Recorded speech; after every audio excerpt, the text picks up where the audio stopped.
Oke, Oke, Bu siap. Teti. Kita akan mulai ya, Bapak Ibu. Banyak manfaat ya, cukup banyak manfaat Bapak Ibu dan juga jangan lupa penuh banyak hadiah. Ada Casio apa competition ya, banyak hadiah Bapak Ibu. Diikuti saja di Casio di edu.casio. Baik, Bapak Ibu, kita akan ke acara webinar kita. Kita akan menghadirkan Ibu Enrika Sondang dari Pekalongan ya Bu ya. Ya Bu, dari Pekalongan. Baik. Dan kali ini akan dipandu oleh Ibu Risna Rahmawati Yusuf. Oke, dari Bogor. Waktu dan tempat saya persilahkan. Mangga Bu Risna. Oke, terima kasih Bu Teti untuk kesempatan yang diberikan. Assalamualaikum warahmatullahi wabarakatuh. Waalaikumsalam warahmatullahi wabarakatuh. Selamat malam, salam sejahtera untuk kita semua. Wah, sudah hadir nih di tengah-tengah kita, Ibu narasumber kita yang cantik, Ibu Ernika. Baik, asyhadu alla ilaha illallah, asyhadu anna Muhammadan abduhu wa rasuluh. Rabbi srohli sodri wa yasirli amri wahlul uqdatam min lisani yafqahu qawli amma ba'du. Di sini yang ada tim Casio ya, Bapak Ibu yang terhormat, ada Ibu Vinta dari Casio Education Indonesia, ada Ibu Elizabeth Clarissa dari Casio Education Indonesia juga. Kemudian ada Bapak Mas Ruhan Mufid dari SMK Negeri 7 Semarang. Kemudian ada Ibu Ani Cahyani dari SMA Negeri 3 Semarang. Kemudian tadi yang membuka ya di host kita malam ini, Ibu Teti Novianti dari SMA Negeri 6 Kota Bogor. Dan yang saya hormati juga Ibu narasumber kita yang malam hari ini sudah hadir di tengah-tengah kita, Ibu Enrika. Bagaimana kabarnya Ibu, sehat? Alhamdulillah sehat Bu. Sepertinya masih di Ya. sekolah ya Ibu ya?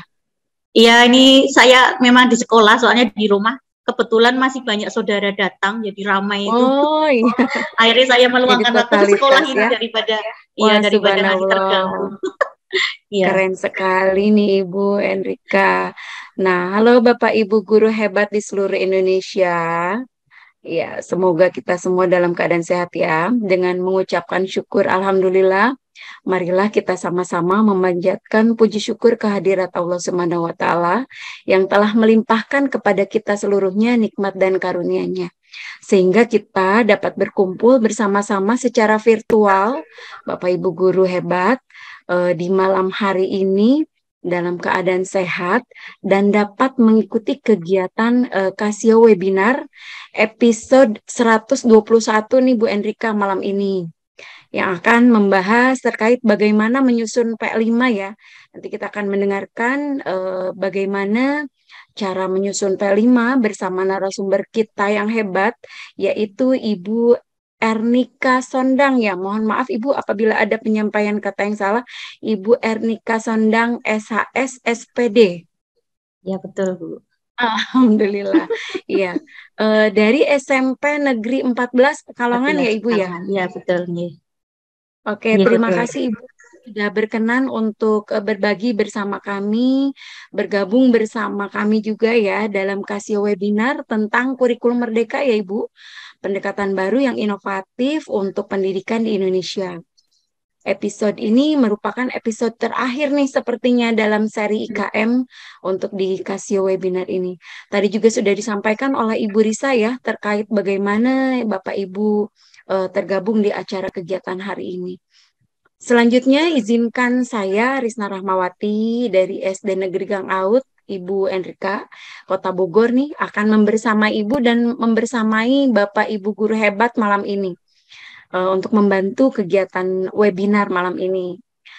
Kami menyampaikan terima kasih setinggi-tingginya kepada Bapak Ibu guru hebat yang dengan penuh semangat nih sudah 72 orang ini partisipan malam ini. Baiklah Bapak Ibu guru hebat untuk SM. mengawali acara kita pada malam yang berbahagia ini agar ilmunya bermanfaat ya dari narasumber kita berdoa sesuai dengan agama dan keyakinan kita masing-masing. Berdoa dipersilakan.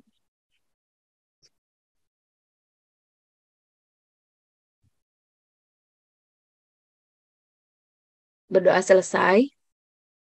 Baik Bapak Ibu guru hebat, kali ini materi yang akan disampaikan oleh narasumber kita terkait dengan P5, yaitu Proyek Penguatan Profil Pelajar Pancasila. Nah, P5 ini salah satu adalah proyek lintas disiplin ilmu ya Bapak Ibu, Bu narasumber yang kontekstual ya dan berbasis pada kebutuhan masyarakat atau permasalahan di lingkungan satuan pendidikan.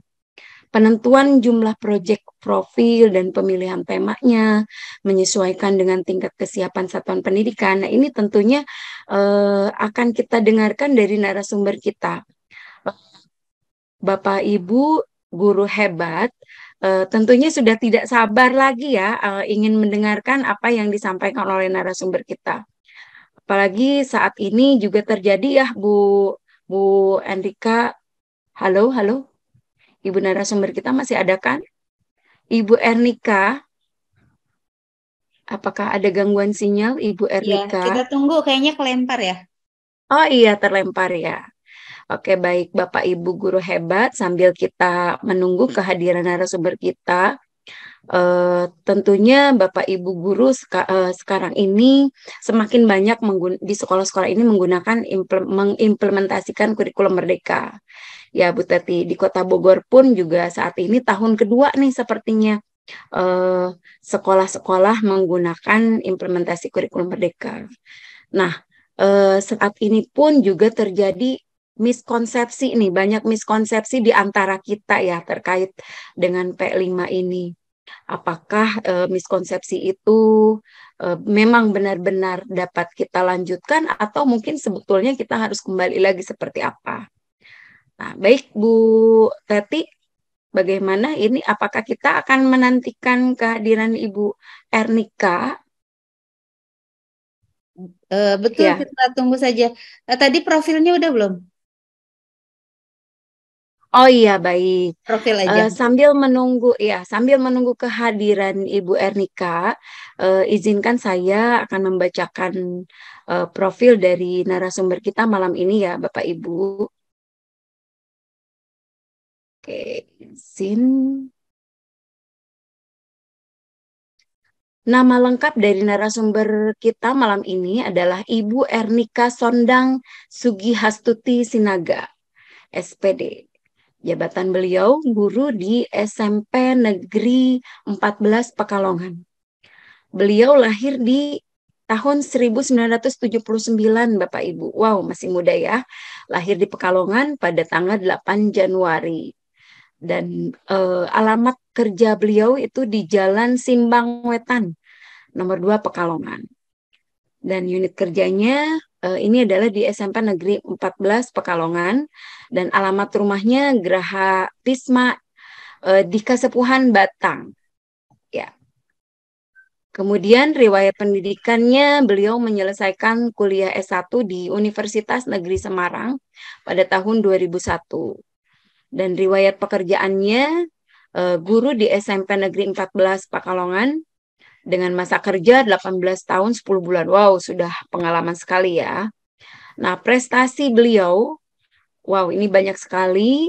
Yang pertama, juara 1 lomba menulis artikel HUT Korpri Kota Pekalongan tahun 2010.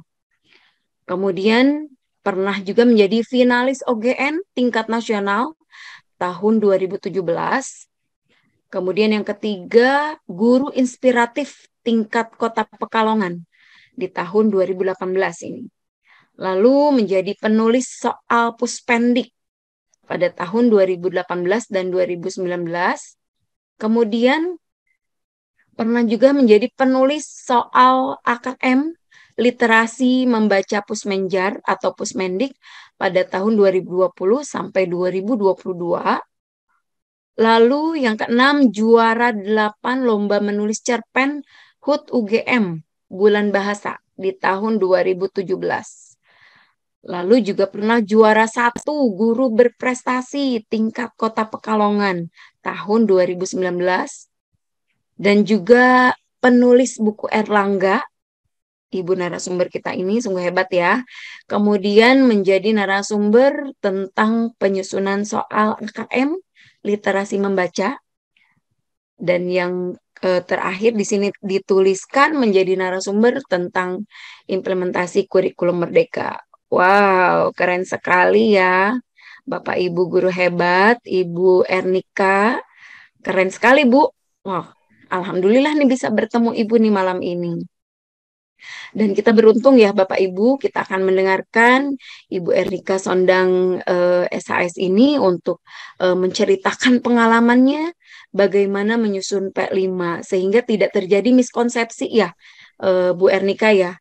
Selama ini banyak di lapangan terjadi miskonsepsi terkait dengan P5 gitu. Baik, Ibu Ernika, apakah sudah siap untuk berbagi kepada kita malam ini?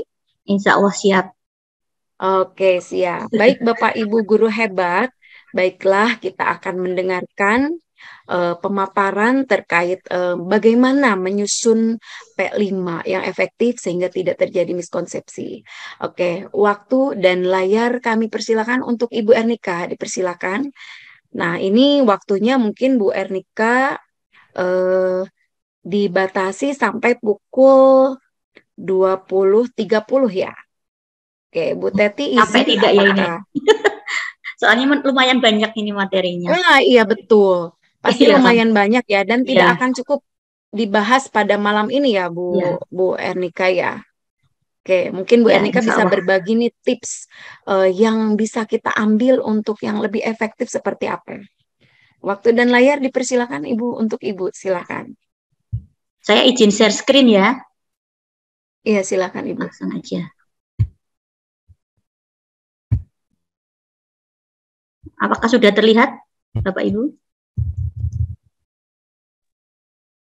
Iya, sudah Ibu. Sudah.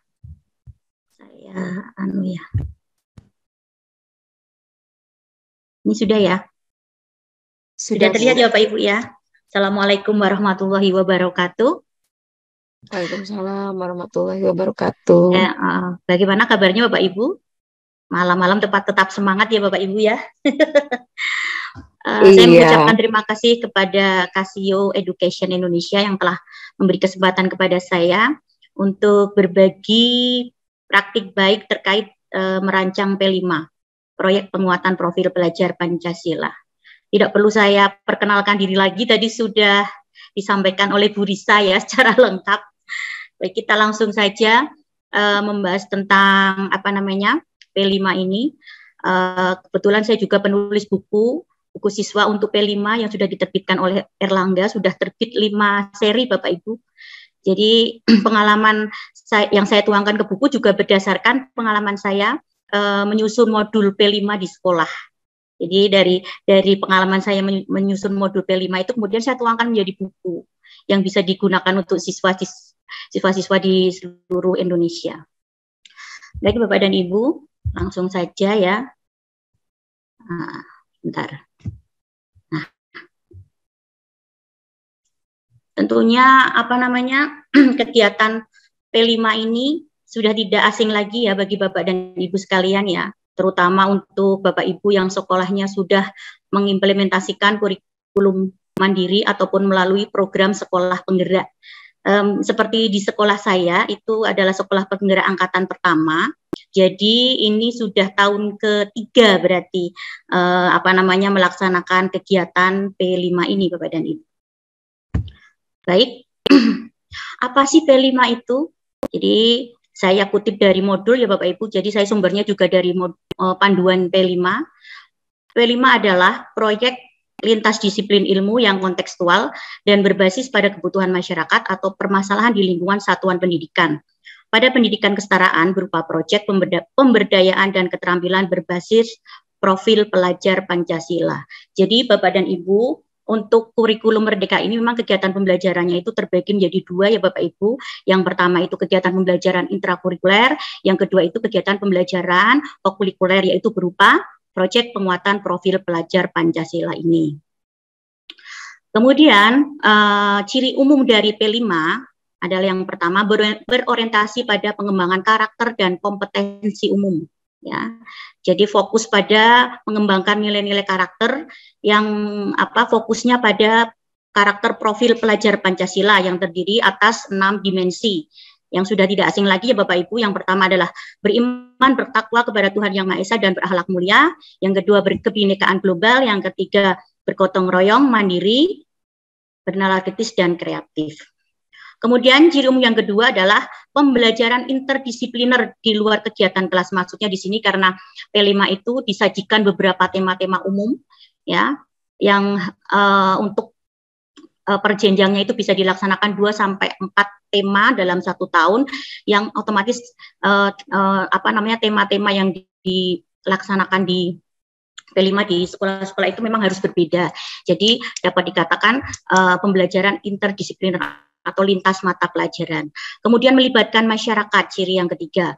Maksudnya melibatkan masyarakat di sini adalah ketika melaksanakan P5 ini, siswa itu tidak hanya berkegiatan di lingkungan sekolah atau melibatkan warga sekolah, tapi siswa bisa diajak untuk melakukan kunjungan atau melakukan observasi dan mewawancarai tokoh-tokoh masyarakat di luar lingkungan sekolah. Kemudian yang keempat, muatan lokal dikembangkan sesuai dengan isu nasional dan global. Jadi walaupun tema-tema yang disajikan pada P5 ini fokus pada isu nasional dan global, tetapi tetap harus memperhatikan kearifan lokal yang ada di daerah masing-masing atau memperhatikan diversifikasi. Kita lanjut Bapak dan Ibu ya. Kok tidak bisa layarnya? Oh ya, baik. Sebenarnya pengembangan karakter ini sudah tidak asing lagi Bapak dan Ibu, karena pada kurikulum 2013 itu sebenarnya sudah ada pendidikan karakter yang terkenal dengan istilah PPK ya waktu itu, dengan mengusung nilai utama karakter. Tetapi memang pada kurikulum 2013 itu PPPK ini hanya sebagai kegiatan pembiasaan di sekolah dan disisipkan atau diselipkan pada RPP ataupun praktik mengajar. Sedangkan untuk P5 ini itu ada porsi waktu khusus Bapak dan Ibu. Kalau dalam struktur kurikulum Merdeka itu dialokasikan 20-30% jam pelajaran keseluruhan dari 20-30% dari keseluruhan jam pelajaran dalam 1 tahun. Untuk khusus pengembangan karakter profil pelajar Pancasila melalui pembelajaran berbasis proyek. Kemudian pembelajaran berbasis proyek ini penting untuk dikembangkan karena memberikan kesempatan untuk belajar melalui pengalaman, kemudian mengintegrasikan kompetensi esensial yang dipelajari peserta didik dari berbagai disiplin ilmu, kemudian struktur belajar yang fleksibel, tentunya ini disesuaikan dengan kondisi dan kebutuhan sekolah masing-masing. Baik.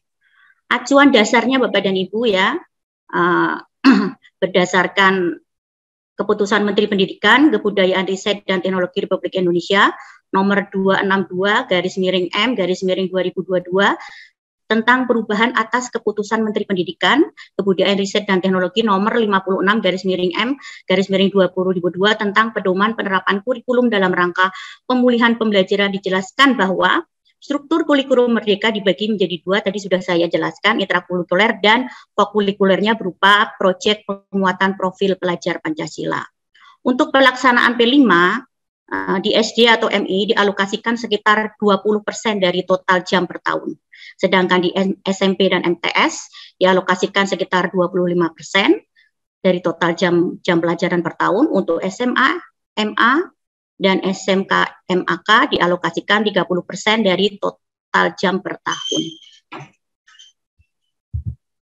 Nah, ini ya Bapak dan Ibu.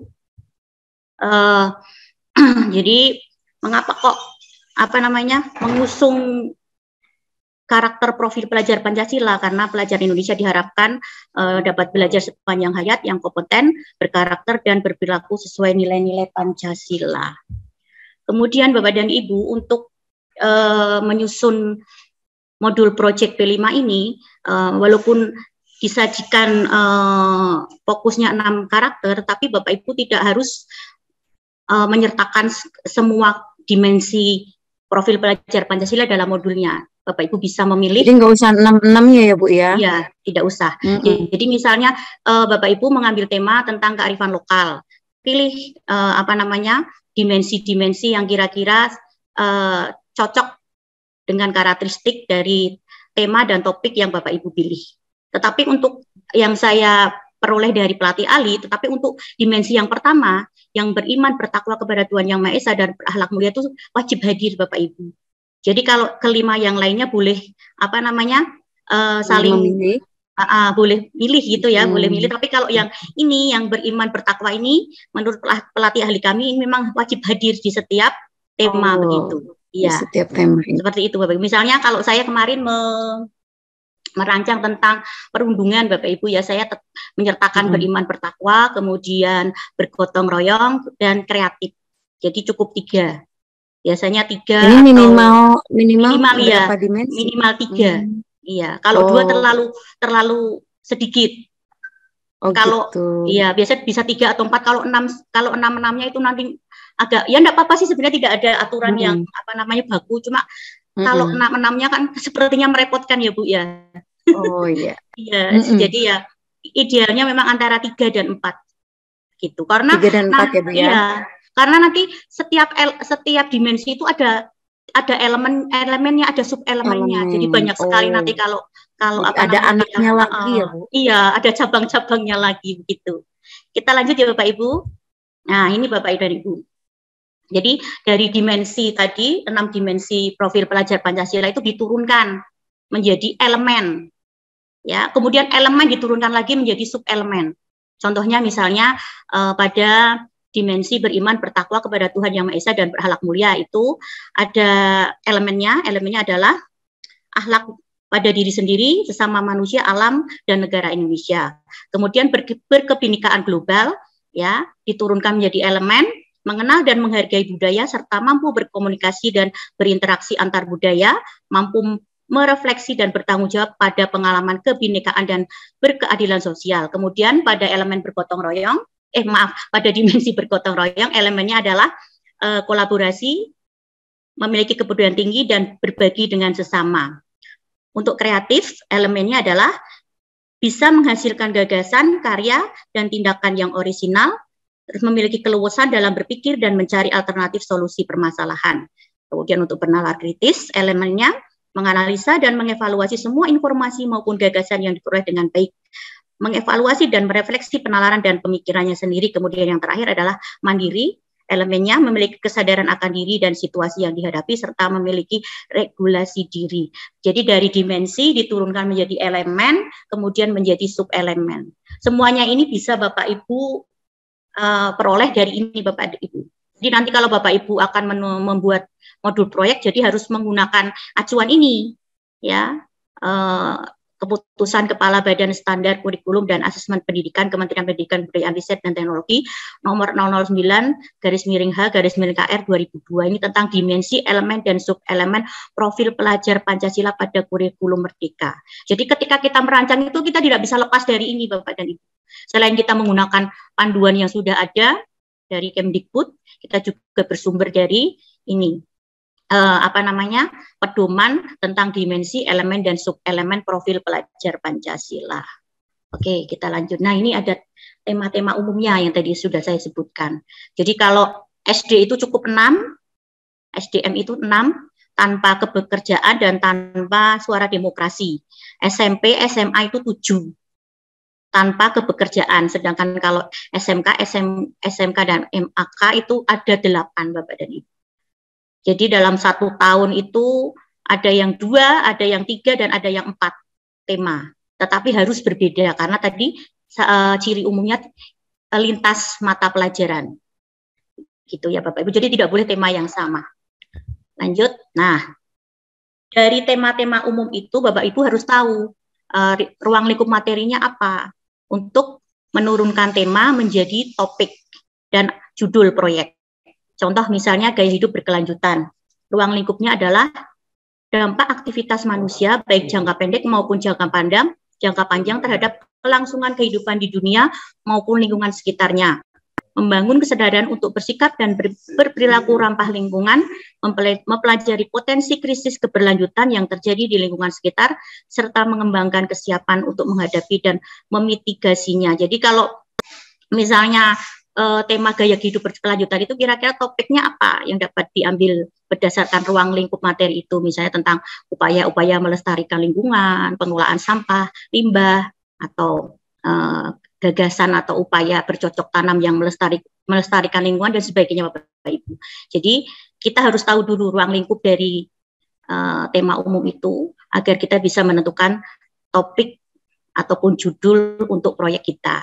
Kemudian kearifan lokal, di sini ruang lingkup materinya, eksplorasi budaya dan kearifan lokal masyarakat sekitar atau daerah tersebut serta perkembangannya. Jadi Bapak Ibu nanti bisa membuat topik atau judul tentang kearifan lokal yang ada di daerah setempat, misalnya batik atau jamu, misalnya kalau orang Jawa kan batik jamu, atau kuliner-kuliner khas di daerah setempat.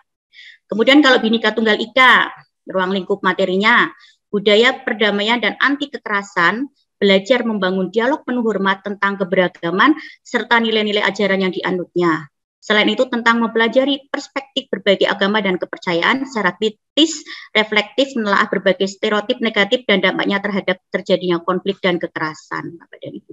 Jadi kira-kira dari Bhinneka Tunggal Ika itu bisa diambil topik apa? Berarti kita bisa misalnya mengambil topik tentang keberagaman agama, keberagaman tentang suku dan budaya. Kemudian untuk tema bangunlah jiwa dan raga, ruang lingkup materinya, kesadaran dan keterampilan memelihara kesehatan fisik dan mental, baik untuk dirinya maupun orang sekitarnya. Selain itu melakukan penelitian dan mendiskusikan masalah-masalah terkait kesejahteraan diri, perundungan, serta berupaya mencari jalan keluarnya. Selanjutnya menelaah masalah-masalah yang berkaitan dengan kesehatan dan kesejahteraan fisik dan mental, termasuk isu narkoba, pornografi, dan kesehatan reproduksi. Di situ sudah jelas ya Bapak Ibu, jadi dapat kita ambil topik atau judul tentang perundungan, kesehatan mental, kesehatan fisik, narkoba, dan sebagainya. Kita lanjut untuk suara demokrasi, ruang lingkupnya, kemampuan berpikir sistem, menjelaskan keterkaitan antara peran individu terhadap kelangsungan demokrasi Pancasila. Selain itu merefleksikan makna demokrasi dan memahami implementasi demokrasi serta tantangannya dalam konteks yang berbeda termasuk dalam organisasi sekolah atau dalam dunia kerja. Jadi kalau dari tema demokrasi bisa kita ambil topik tentang praktik-praktik demokrasi di sekolah, misalnya pemilihan ketua OSIS dan sebagainya. Kemudian rekayasa teknologi, kewirausahaan, kebekerjaan dapat Bapak Ibu baca di panduan ya Bapak Ibu ya. Tidak perlu saya jelaskan semua karena terbatas waktu. Bagaimana Bu? Apa saya jelaskan semua atau enggak usah? Karena kan kita dibatasi waktu ya. Jadi sebenarnya karena waktu kita terbatas mungkin ya Bu Ernika. Jadi itu poin-poinnya aja ya seperti itu Bapak Ibu ya. Jadi untuk menentukan topik atau judul kita harus tahu dulu ruang lingkup materi dari tema umum itu. Jadi supaya tidak keliru. Misalnya kita mengambil kewirausahaan tapi kok malah jadinya kearifan lokal gitu ada di tempat kami. Jadinya kan akhirnya rancu ya Bapak dan Ibu. Jadi memang harus memahami dulu ruang lingkup materinya baru kita bisa menentukan topik dan judul. Kita lanjut Bapak dan Ibu. Nah, ini tadi juga sudah saya jelaskan Bapak Ibu. Jadi untuk pemilihan tema umum itu tidak boleh sama ya Bapak Ibu dalam satu kurun waktu, tetapi boleh diulang pada kurun waktu selanjutnya. Begitu. Atau tema lain untuk memastikan eksplorasi terhadap seluruh tema yang tersedia. Jadi di sini dibebaskan Bapak dan Ibu. Itu ya. Kita lanjut. Ini tidak usah ya Bapak Ibu ya. Atau perlu dibacakan. Ini contoh menentukan tema dan topik dalam sebuah ilustrasi. Saya bacakan satu saja ya. Satu ilustrasi ya. Oke ya. Baik Ibu. Ningsih peserta didik Sumbawa Barat. Ningsih seorang siswa SMP. Ningsih tinggal di desa nelayan Gurita. Di sekolah, guru Ningsih merancang proyek profil bertopik detektif Gurita. Ningsih mengeksplorasi segala hal tentang dunia gurita, mulai dari karakteristik dan cara hidup gurita hingga bagaimana gurita mempengaruhi kesejahteraan masyarakat desanya. Sewaktu menyelidiki, Ningsih dan teman-teman baru tahu bahwa gurita yang tidak laku biasanya hanya dibuang ke laut. Dengan bimbingan guru, Ningsih dan teman sekelasnya bersama-sama mengembangkan kreasi pangan olahan gurita untuk memanfaatkan gurita yang tidak laku. Ningsih sangat senang karena ia dan teman-teman berkesempatan mengasah dimensi kreatif dan gotong royong melalui proyek profil. Di sini tentang apa kira-kira Bapak Ibu tema umumnya? Kewirausahaan ya? Atau kearifan lokal ini masuknya? Bisa ya Bu ya, kearifan lokal mungkin ya Bu ya? Ya, bisa kearifan lokal, tapi juga bisa ini apa namanya akhirnya iya. Jadi tindak lanjutnya berarti mungkin awalnya kearifan lokal, kemudian tindak lanjutnya menjadi kewirausahaan. Kewirausahaan. Ya. Kalau ini tidak usah ya, satu saja ya, karena waktunya. Ya, baik Ibu. Iya mungkin. Saya takutnya tidak rampung karena sebentar. Nah ini Bapak dan Ibu, ketentuan jumlah tema ya Bapak Ibu ya, beda-beda memang aturannya.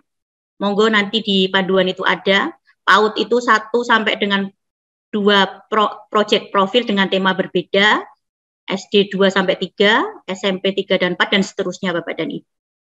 Itu sudah diatur Bapak dan Ibu dan dipedomani tentunya. Kita lanjut. Alokasinya ini Bapak dan Ibu. Ya. Ini juga beragam.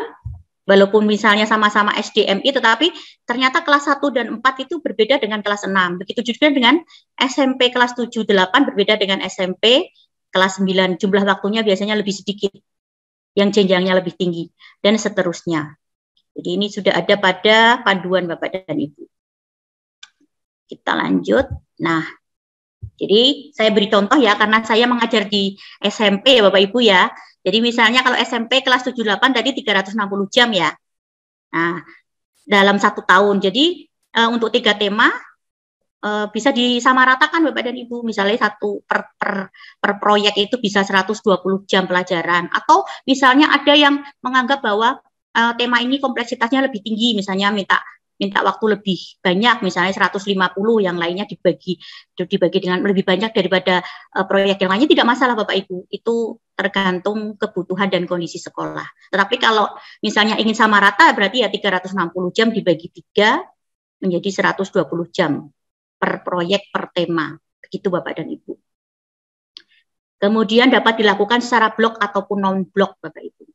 Karena saya kemarin menulis buku, jadi kan saya tidak mungkin membuatnya itu beda-beda jumlahnya. Jadi saya sama ratakan 360 jam, jadi saya buat per proyek itu 120 jam. Tapi kalau untuk prakteknya di sekolah, monggo Bapak Ibu bisa, nggak perlu sama rata seperti itu. Bisa ada yang lebih banyak jumlahnya, ada yang lebih sedikit, tidak apa-apa.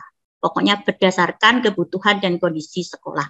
Kemudian P5 ini dapat dilaksanakan secara blok dan non-blok Bapak dan Ibu. Ini saya simulasikan, misalnya, ya, nih di SMP ya Bapak dan Ibu, misalnya 120 jam untuk 3 tema. Itu kalau di sekolah kami itu melaksanakannya secara non-blok Bapak dan Ibu. Jadi bisa blok, bisa non-blok ya Bu ya. Tergantung kebutuhan dan kondisi sekolah Bu. Kalau apa namanya? Durasinya lebih pendek ya Bu, jadi karena dilaksanakan secara berurutan antara 3 sampai 4 minggu. 4 minggu. Nah, mungkin Bu Ernika mohon izin. Wah, sepertinya Bu Ernika ada gangguan sinyal nih. Halo Bu Ernika. Itu kalau blok, ya. Sedangkan kalau non blok itu, nah ini tadi seperti di sekolah saya itu non blok. Jadi per minggu itu 9 jam pelajaran. Jadi satu proyek itu 3 jam. Jadi dilaksanakan setiap Selasa, Kamis, Jumat 3 jam, 3 jam, 3 jam begitu Bapak Ibu. Itu dilaksanakan sampai semester 2 sampai terpenuhi jamnya 120 jam itu. Kemudian bisa juga ini 120 jam full dalam 2 minggu. Kalau 2 minggu tidak bisa sepertinya ini 2 minggu mungkin untuk satu proyek. Kalau untuk 3 proyek biasanya ya hampir sebulan lah. 4 sampai 5 minggu, Senin sampai Jumat. Kemudian dapat disesuaikan dengan keadaan sekolah masing-masing, Bapak dan Ibu. Monggo nanti dirancang lah. Karena memang dari blok dan non blok itu memang ada kekurangan dan kelebihan masing-masing. Nanti kita bahas di forum diskusi ya. Kalau ini kita materi dulu. Lanjut. Nah, ini alur perencanaan proyek profil Bapak dan Ibu. Jadi kalau di tempat kami ini pertama kali itu ya menentukan tema umum dulu Bapak dan Ibu biasanya. Tema umum dulu, kemudian baru setelah itu dibentuk tim fasilitator proyek. Jadi di situ nanti ada koordinator, kemudian ada fasilitator, koordinator ya guru. Guru kalau di SD ya berarti guru kelas, kalau di SMP ya berarti guru mata pelajaran. Kemudian setelah itu, kalau setelah sudah rundingan, sudah rapat atau sudah membentuk timnya itu rapat gitu ya, menyepakati berbagai kesepakatan, kemudian barulah merancang modulnya. Ya, jadi merancang modul P5-nya, baru kemudian untuk modul P5-nya itu sebagai pedoman untuk pelaksanaan kegiatan P5 di sekolah. Nah, biasanya ini dia Bu, yang menyusunnya ini yang agak sepertinya banyak ditemukan kesulitan di antara guru-guru. Oh, benar Bu, di sekolah kami itu saling tunjuk-menunjuk pada tidak mau Bu. Akhirnya saya ngalah. Jadi memang harus ada salah satu guru yang merelakan dirinya untuk terjajah begitu Bu. Karena memang yang lain pasti alasannya itu, aduh aku nggak bisa nulis, memang agak berat sih Bu menyusun modul P5 ini. Nah, ini tipsnya nih yang mungkin Bu Ernika nanti bisa berbagi kepada kita gitu ya, bagaimana yang lebih efektif gitu ya Bu ya. Iya, Ini nanti di slide berikutnya ada ini Bu. Kita lanjut dulu ya Bu ya. Takutnya waktunya nggak nyukup ini. Jadi saya cepat-cepat. Ini Bapak Ibu panduan terbarunya yang gambarnya seperti ini ya Bu, karena ada tiga panduan yang membingungkan. Ini yang terbaru ini, yang ada di PMM. Jadi jangan sampai keliru. Yang ini yang terbaru. Wow.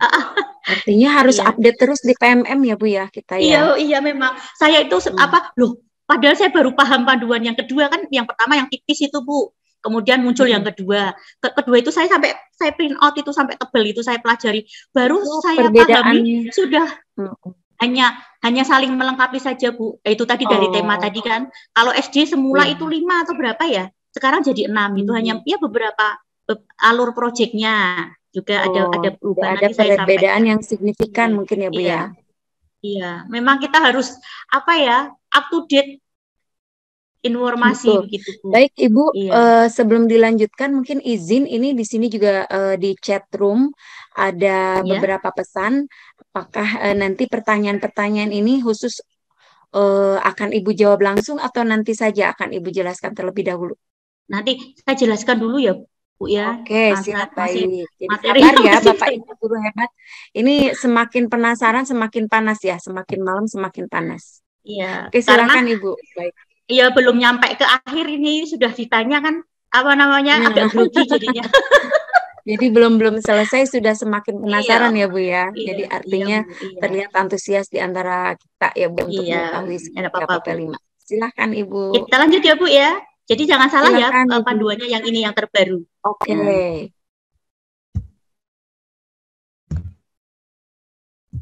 Nah, ini Bapak dan Ibu kalau mau menyusun modul tadi ya, seperti juga modul ajar Bapak Ibu. Modul P5 itu juga ada sistematikanya ya. Ya, jadi sebenarnya tidak diatur di panduan itu tidak diatur, tapi untuk mempermudah kami penyusun. Jadi ada 3 bab. Bab pertama, informasi umum profil modul dan tim fasilitator proyek. Kemudian bab 2, komponen inti memuat deskripsi singkat proyek, tujuan dan rubrik pencapaian. Kemudian B, aktivitas, alur proyek dan tahapan alur beserta asesmen. Bab 3, penutup dan lampiran. Baik, langsung kita bahas ya Bapak Ibu ya, biar tidak penasaran ini. Baik, siap, untuk bab 1, informasi umum profil modul dan tim fasilitasi proyek.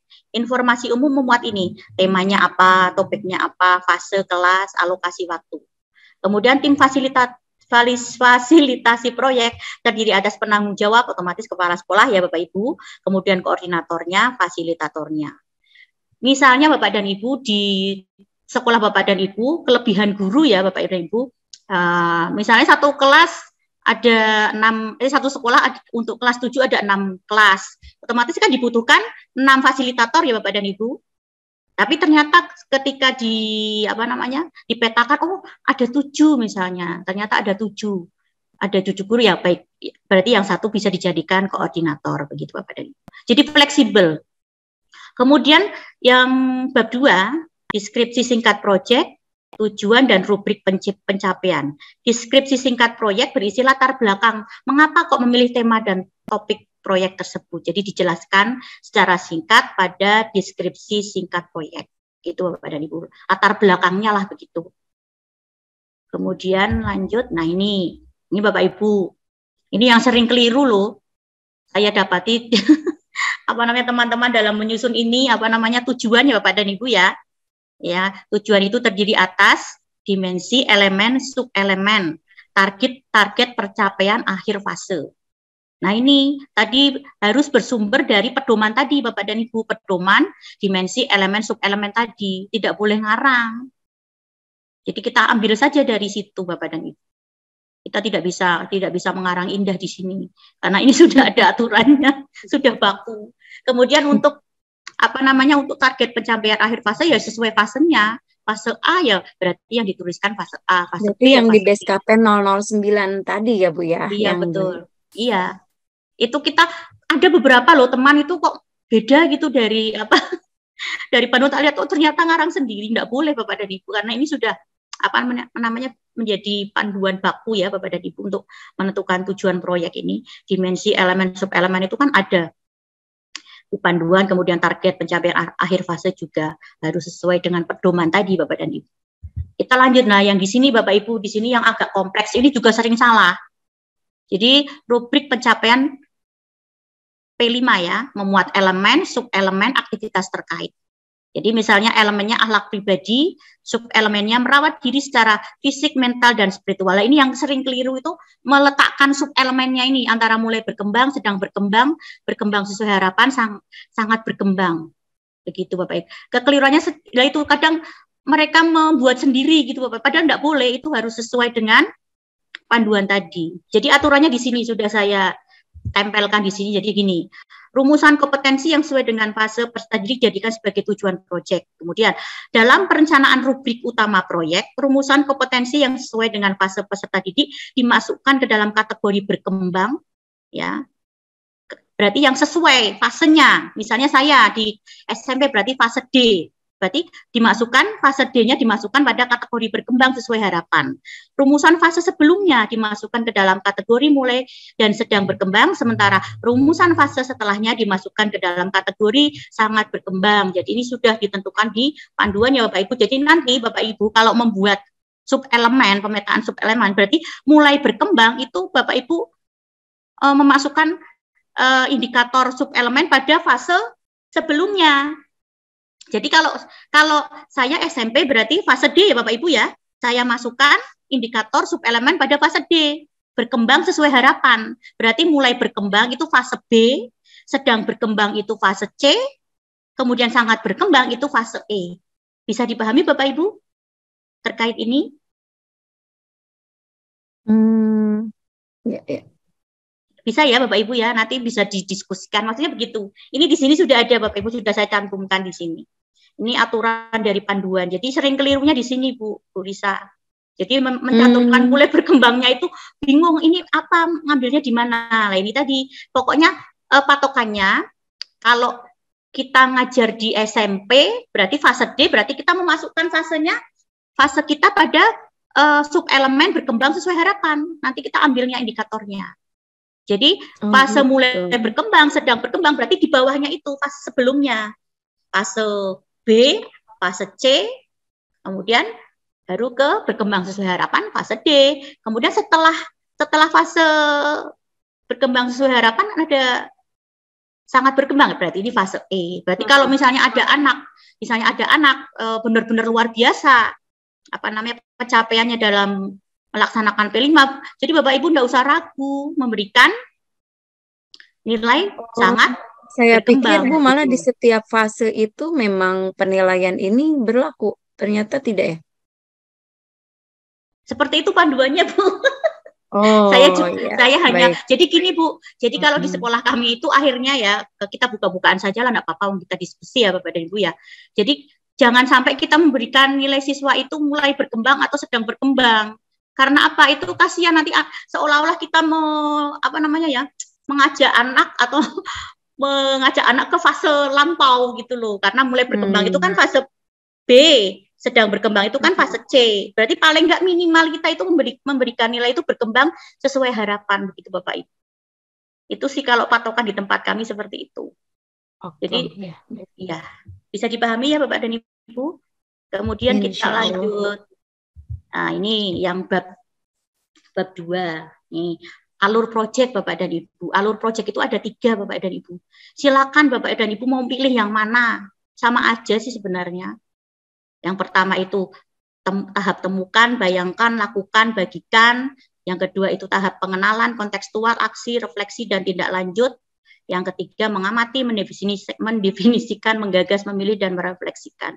Silakan Bapak Ibu boleh menggunakan jenis alur itu untuk menyusun tahapan-tahapan aktivitas dalam alur. Jadi sama aja semuanya sebenarnya. Jadi tiga-tiganya itu ya dimulai dari kegiatan pendahuluan. Biasanya kegiatan pendahuluan itu siswa dikenalkan pada topik, tema topik, kemudian diberi materi-materi terkait topik. Kemudian setelah itu untuk menggali pemahaman siswa terhadap topik tersebut, siswa bisa diajak untuk melakukan dialog interaktif, wawancara, atau melakukan observasi kunjungan ya ke objek-objek tertentu yang sesuai dengan topik tersebut. Kemudian pada kegiatan inti Bapak dan Ibu biasanya itu siswa melakukan aksi nyata. Aksi nyatanya apa? Misalnya budidaya sayuran microgreen, berarti anak melakukan kegiatan budidaya sayuran microgreen. Kemudian kegiatan penutup itu biasanya isinya refleksi dan tindak lanjut Bapak dan Ibu. Isinya sepertinya urutannya seperti itu sama, hanya memang penggunaan istilahnya itu yang dibuat variasi. Gitu Bapak Ibu. Silakan Bapak Ibu bisa memilih salah satu dari alur yang kira-kira apa namanya kontekstual dengan tema topik. Sekolah masing-masing Ya, ya. gitu. Kalau paling simpel ya ini sih nomor 1. Bukan bayangkan, Temukan, lakukan, bayangkan, bagikan, ya lakukan, kan, bagikan. iya. Iya, tapi ya sesekali kita kan masa kita apa pakainya alur itu terus dari tahun ke tahun kan sepertinya apa namanya ya kurang apa Mungkin kalau eksploratif untuk ya tahap dari belajar ya, masih tahap awal itu bisa di nomor iya, 1 ya Bu iya, ya. iya betul, iya Bu. Sebenarnya nomor 2 itu juga gampang Bapak Ibu, malah itu lebih lengkap, iya. Itu Bapak dan Ibu. Kita lanjut ya. Waktunya kurang berapa ya Bu? Ini baik Ibu, waktu Ibu tinggal 34 menit lagi. Oh iya, Kalau insya Allah. misalnya dikira untuk materi malam ini itu sangat sulit gitu ya untuk tersampaikan keseluruhan, mohon izin mungkin Ibu bisa berbagi praktik baik apa yang Ibu pernah lakukan yang praktiknya gitu, praktik yang akan kita lakukan nih di awal karena kan sekarang tahun ajaran baru nih Bu. Tahun ajaran baru sepertinya untuk menyusun modul project masih menemukan kendala nih. Apa yang trik apa menurut Ibu agar kita ini selaku pelaku gitu ya, pelaksana di lapangan apa yang harus kita lakukan gitu Bu? Jadi tadi Bu, kalau menurut saya itu tadi sesuai sistematika aja Bu, yang sudah saya Sistematikanya ya, iya yang tadi itu temukan, bayangkan, lakukan, iya bagikan. sistematikanya tadi Bu ada informasimu itu kalau apa namanya mengikuti sistematika yang saya cantumkan di sini insya Allah gampang Bu, karena ini Ya. paling simple, maksudnya Artinya rancangan mungkin panduan yang tadi Ibu share ya, panduan yang Ibu share ini Bu, kita yang ini kembali. yang bagian ini loh Bu nih. Kan membuat modulnya kan berdasarkan ini Bu, ini sistematika modul ini Bu. Dari informasi umum, kemudian komponen inti, kemudian penutup ini Bu. Berpatokan pada ini saja. Insya Allah kalau ini dibuat, insya Allah nanti langkah-langkahnya itu sistematis. Jadi tidak Alurnya ya, ya alurnya alurnya sistematis. terstruktur gitu ya Bu ya. Iya. Hmm. Jadi tidak Artinya mengulang. memang kita harus memahami dulu ya Bu ya, apa Iya, yang harus dilakukan tuh melalui iya, panduan yang barusan Ibu iya. sampaikan ya Bu. Y. Kalau misalnya apa namanya, kadang kan kalau apa namanya kalau membuat modul asal kan akhirnya tidak sistematis gitu Bu. Oh. Langkah-langkahnya, mengulang kembali. Jadi kalau seperti ini insya Allah akan sistematis dan mengena Bapak dan Ibu. Iya. Kita lanjut Menurut aja Ibu, dulu ya Bu. iya. Oke, ya kita Nah, lanjutkan ya Bu ya. Ada ya. 32 Nah, menit lagi Bu untuk Ibu oke. berbagi. Ya. Kemudian ini, nah ini Bu, kita coba buat tahapan yang tadi Ibu minta, apa namanya Oh ya, contohnya lah ini ini. alurnya ya, alur aksi yang Iya, akan ini dilaksanakan ya. yang sudah saya praktekkan ini Bu, menghasilkan antologi buku. Oh, Iya. iya, Jadi iya. mari berkarya menentang perundungan. Jadi hasilnya antologi karya siswa tentang anti perundungan. Jadi ada puisi, ada cerpen, ada poster, ada opini. Nah, Kebetulan iya, Bu, itu ini. tapi di ruang guru ya. Jadi ini dibuat seperti ini aja Bu. Di tahapan alurnya seperti ini. Jadi kalau sudah buat seperti ini gampang Bu, nanti kita menurunkannya menjadi aktivitas. Melaksanakannya ya, Iya. dari aktivitas-aktivitas Iya. ya Bu. Betul ini. Jadi kalau kita membuatnya urut itu insya Allah tidak akan bingung Bu. Ya. Ya. Jadi misalnya saya bacakan saja ya tahap pengenalan. Jadi mengenali yang pertama, mengenali praktik perundungan di lingkungan sekolah. Kemudian yang kedua, memprediksi apakah aku seorang perundung. Yang ketiga, memprediksi apakah aku menjadi korban perundungan. Jadi nanti tiap-tiap aktivitas ini namanya 1, 2, 3 itu aktivitas ya. Itu nanti disajikan materi, ada langkah-langkah kegiatannya gitu. Kemudian yang tadi saya sebutkan tahap kontekstual itu tadi ya, apa anak tidak hanya belajar di lingkungan sekolah dengan Bapak Ibu guru di sekolah, tetapi bisa kunjungan keluar, wawancara dengan tokoh-tokoh masyarakat. Misalnya di sini contohnya 4, memperluas wawasan dan perdalam pemahamanmu. Kemudian 5, belajar dari fasilitator lain. Misalnya saling tukar menukar fasilitator. Misalnya saya jatahnya di kelas 8D. Nah, ketika mendapatkan aktivitas ini saya ditukar, saya mengajar di kelas 8A. Misalnya begitu Bu, saling substitusi begitu, saling mengisi ya, saling mengisi dan melengkapi ya Bu. Anak tidak bosan Bu, tidak melulu misalnya saya saja yang mengisi. Kemudian bisa juga melakukan dialog interaktif, mengundang narasumber tamu.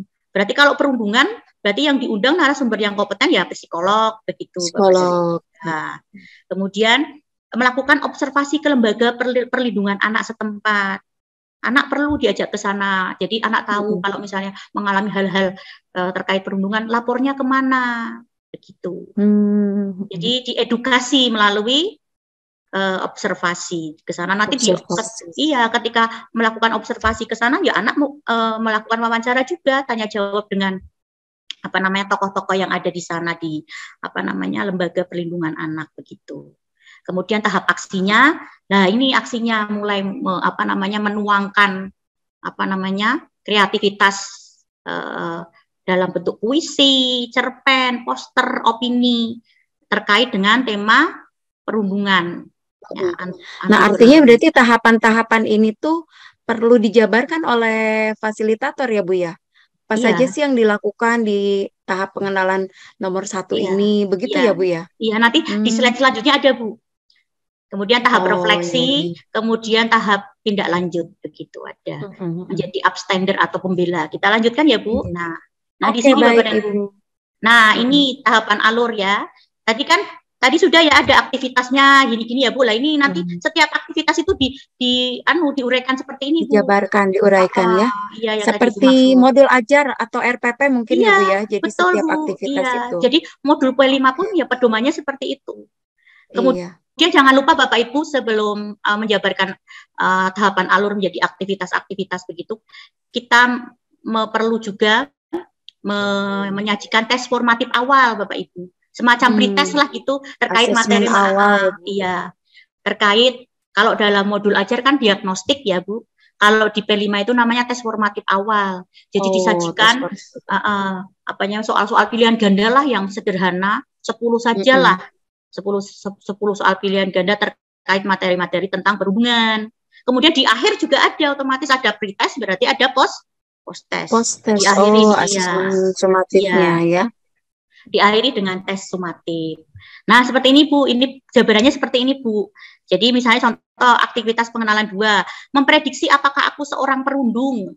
Ada topik aktivitasnya apa, durasi waktunya berapa jam, dimensinya apa, materinya apa, kemudian ada lembar kerjanya Bapak dan Ibu. Oh, Di ada situ. LKPD-nya ya, Bu Iya. ya.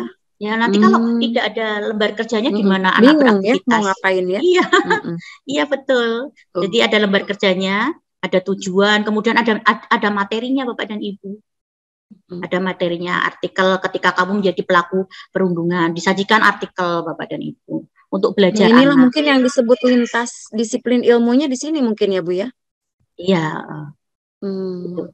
Kita lanjut ya Bu. Nah, Oke, baik. tadi sudah sampai materi, kemudian ada langkah-langkah kegiatan Bapak dan Ibu. Langkah-langkah kegiatannya dimulai dari pertanyaan pematik Bapak dan Ibu. Jadi pada setiap aktivitas itu diharapkan pada awal langkah-langkah kegiatan itu disampaikan pertanyaan pematik. Kemudian bagian akhirnya langkah-langkah kegiatan harus ada refleksi Bapak dan Ibu. Dimulai dari pertanyaan pematik, diakhiri dengan refleksi. Ya, oh iya, begitu Bapak dan Ibu. Itu kalau di sekolah kami ya Bapak dan Ibu ya. Jadi ini semakin jelas ya Bu langkah-langkah yang harus dilakukan oleh guru terkait P5. Jadi tidak, kalau kata Sundanya, tidak ujuk-ujuk market day gitu ya. Tidak ujuk-ujuk pameran, tapi memang ada tahapan-tahapan masa yang belum ada kegiatan apa-apa sudah gelar karya. Pameran. Nah, ini artinya sebelum gelar karya itu tahapan ini yang perlu dilalui ya oleh Bu. Ini menurut saya malah fase tersulit loh Bapak dan Ibu, menyusun modulnya itu yang tersulit menurut saya. Ketika Bu, ada solusi nggak Bu kalau misalnya di tahun ajaran ini kita belum punya modul proyek karena sepertinya kok berat gitu ya untuk menyusun modul proyek. Punya triknya nggak Bu? Ataukah diperkenankan kita memodifikasi modul proyek yang terdapat di PMM gitu Bu? Ya, bisa Bu, seperti itu Bu. Diambil dari PMM, terus dibuat seperti ini Bu. Kalau di PMM itu kan pusing Bu, kadang saya Bu. Saya nggak pernah ngambil. Kita mungkin menyesuaikan dengan kondisi sekolah kita kali ya Bu ya. Karena apa ya, di PMM itu kan tidak ada istilahnya apa ya, semacam penilaian begitu ya, asal bisa upload apa saja gitu ya. Jadi tidak ada kuratornya gitu loh Bu. Kalau kalau apa namanya, jadi kan terkadang kita upload apa bisa gitu. Jadi ketika saya pilih itu, malah bingung gitu. Jadi tidak apa-apa, dari kebingungan itu kita buat sistematis seperti ini kan. Proses belajar itu sudah mulai ya kalau kita sudah bingung ya Bu. Saya pertama Bapak Ibu, kalau Bapak dan Ibu lumayan kan sudah ada yang bisa dicontoh ya. Saya waktu itu di sekolah penggerak angkatan pertama. Jadi jalannya istilahnya masih remang-remang, tidak ada yang bisa dicontoh. Karena angkatan pertama Bapak Ibu. Jadi waktu itu ya masih bingung, ini kepiye, ini kok ada ada modul P5, ada modul ajaran ini, gimana cara membuatnya. Tapi dari itu kita tertantang Bapak dan Ibu. Jadi saya itu punya inspirasi menulis buku ketika saya punya pengalaman 2 tahun lah menyusun modul P5 ini, kemudian saya tuangkan menjadi buku. Sudah ini ya Bu, sudah ngolotok kalau kata orang Sunda mah Bu. Iya, tapi saya pusing Bu, modulnya gonta-ganti, saya baca terus sampai apa puyeng itu sih. Kalau misalnya saya waktu itu diskusi dengan editor kan seperti sedang skripsi ya Bu, itu ditanya sampai detail, sampai saya itu buka modulnya kalau nggak bisa jawab. Ya itu memang karena di Erlangga itu memang jangan sampai keliru Bapak dan Ibu, masa menyusun buku untuk acuan keliru gitu. Jadi benar-benar harus diperhatikan apa namanya. Oke, baik Bu. Lanjut ya Bu. Nah ini Bu, kita lanjutkan ya. Ini contoh penilaiannya Bapak dan Ibu ya. Ini rubrik penilaian formatifnya. Formatif kalau jadi misalnya gini ya Bapak Ibu, tadi kan ada tahap temukan, bayangkan, lakukan, bagikan ya. Berarti tahap temukan, bayangkan itu formatif. Kalau apa namanya? Lakukan, bagikan, sumatif begitu Bapak dan Ibu. Jadi ada formatif, ada sumatif begitu. Nah di sini rubrik penilaian seperti ini. Jadi kalau tadi kan dari LK tadi ya Bapak Ibu ya kan isinya pertanyaan-pertanyaan. Nah silakan seperti juga modul ajar Bapak Ibu, ada juga KKTP. ya, KTP-nya dengan deskripsi dan interval ini, Bu. Deskripsinya yang ini mulai berkembang itu apa, sedang berkembang apa, berkembang sesuai harapan apa, sangat berkembang apa. Kemudian ada interval nilainya. Misalnya mulai berkembang berarti anak mencapai nilai 55 sampai 64, sedang berkembang 65 sampai 74. Berkembang sesuai harapan 75 sampai 84, sangat berkembang 85 sampai 100 begitu Bapak Ibu. Membuat rubrik seperti itu. Kemudian skornya nilai akhir, skor yang diperoleh dibagi skor total kali 100 begitu. Dibuat simpel seperti itu. Silakan Bapak Ibu, tidak mesti harus seperti ini. Bisa kreativitas Bapak dan Ibu. Ini kan kreativitas saya seperti ini. Karena untuk mempermudah saja. Karena memang di Merdeka, kurikulum Merdeka ini memang benar-benar merdeka belajar Bapak dan Ibu. Tidak ada apa namanya modul ajar harus yang seperti ini ideal, tidak sih, monggo kreativitas Bapak dan Ibu. Tapi memang sistematika harus baku ya Bapak Ibu sesuai dengan sistematika yang di panduan. Cuma kontennya itu mungkin sesuai dengan kreativitas Bapak dan Ibu. Nah ini Bapak dan Ibu. Kemudian bagian penutup itu berisi simpulan. Kemudian lampirannya Bapak dan Ibu ada penilaian diri antar teman dan lembar refleksi. Nah seperti ini. Ya, jadi nanti dibuat rubrik seperti itu. Misalnya dimensi kebinekaan global lah dibuat. Jadi ada indikatornya, kalau 1 itu berarti nanti untuk indikator mulai berkembang, 2 sedang berkembang, 3 berkembang sesuai harapan, dan 4 sangat berkembang. Seperti itu Bapak dan Ibu. Nah sepertinya habis ini, kalau misalnya Bapak dan Ibu bingung bisa mengacu pada buku-buku yang sudah terbit ini Bapak dan Ibu. Sudah ada 5 buku. Mohon maaf kalau promosi tidak bermaksud promosi, hanya mengenalkan saja. Ini kami sudah menyusun, ada 21 seri buku, hanya memang yang terbit baru 5 buku. Itu oh Bapak iya, ini sekaligus menjawab pertanyaan dari teman-teman juga ini di kolom chat nih. Ya, Bu Bu, Ernika tadi ada yang bertanya, buku apa yang sudah disusun gitu, boleh lah ini kami Bu, meminta. lah ini. Oke ya. Izin dulu untuk Casio ya, saya tidak bermaksud apa namanya. Kemarin sudah izin sama narah hubungnya, katanya Bapak di akhir paparan boleh. Ini Bapak dan Ibu bisa menggunakan. Insya Allah kalau buku yang kami susun insya Allah sudah sesuai dengan yang tadi saya paparkan. Jadi tidak bingung. Tidak ya. Jadi bisa untuk istilahnya referensi lah. Ketika Bapak Ibu ketika Bapak dan Ibu ingin menulis modul yang dengan tema yang berbeda, bisa mengacu pada buku-buku ini Bapak dan Ibu.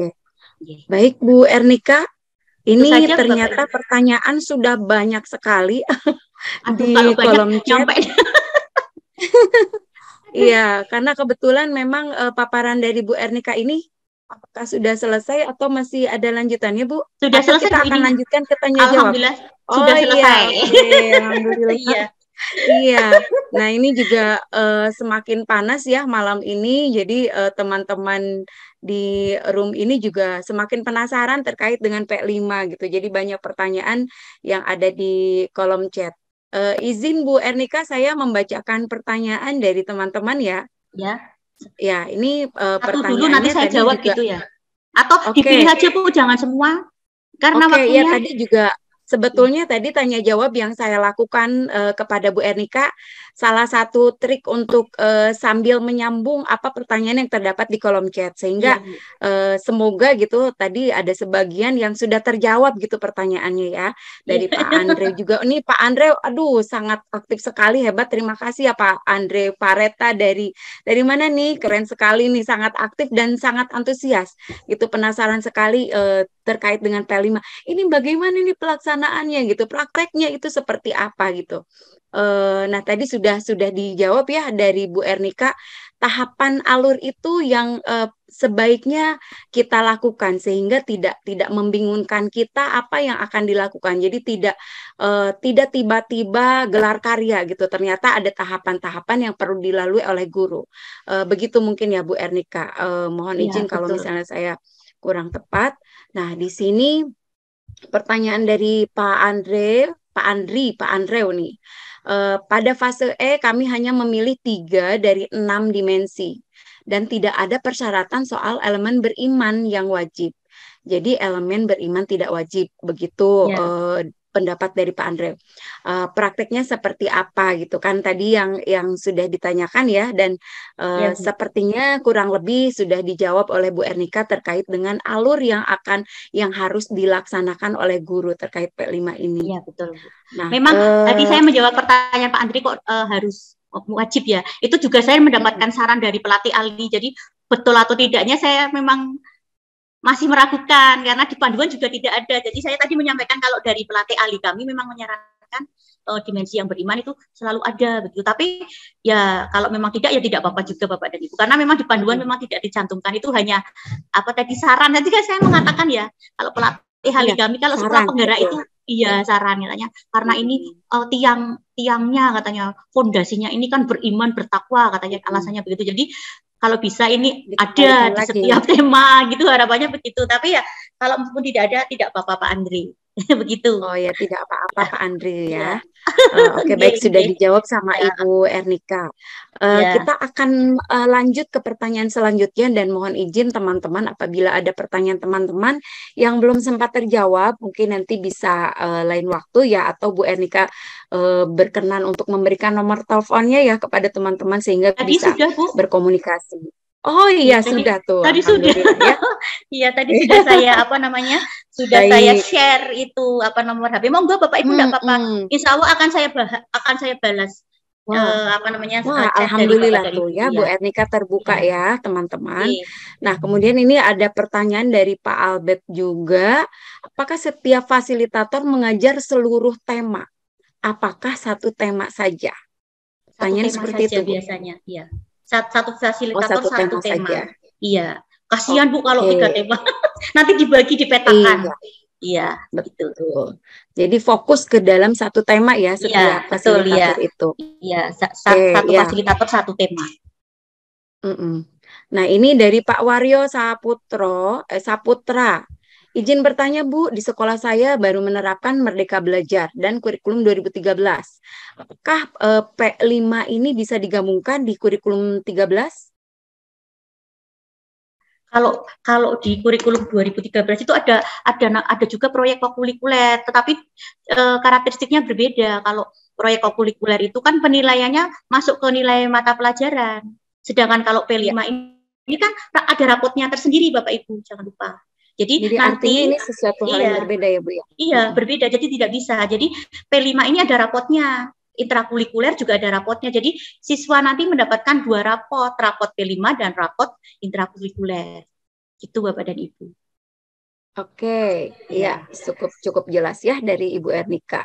Karena sesuatu hal yang berbeda ya, intra dan kurikuler. Nah, ini ada dari Pak Andrew juga nih. Pak Andrew sangat aktif sekali nih, keren nih.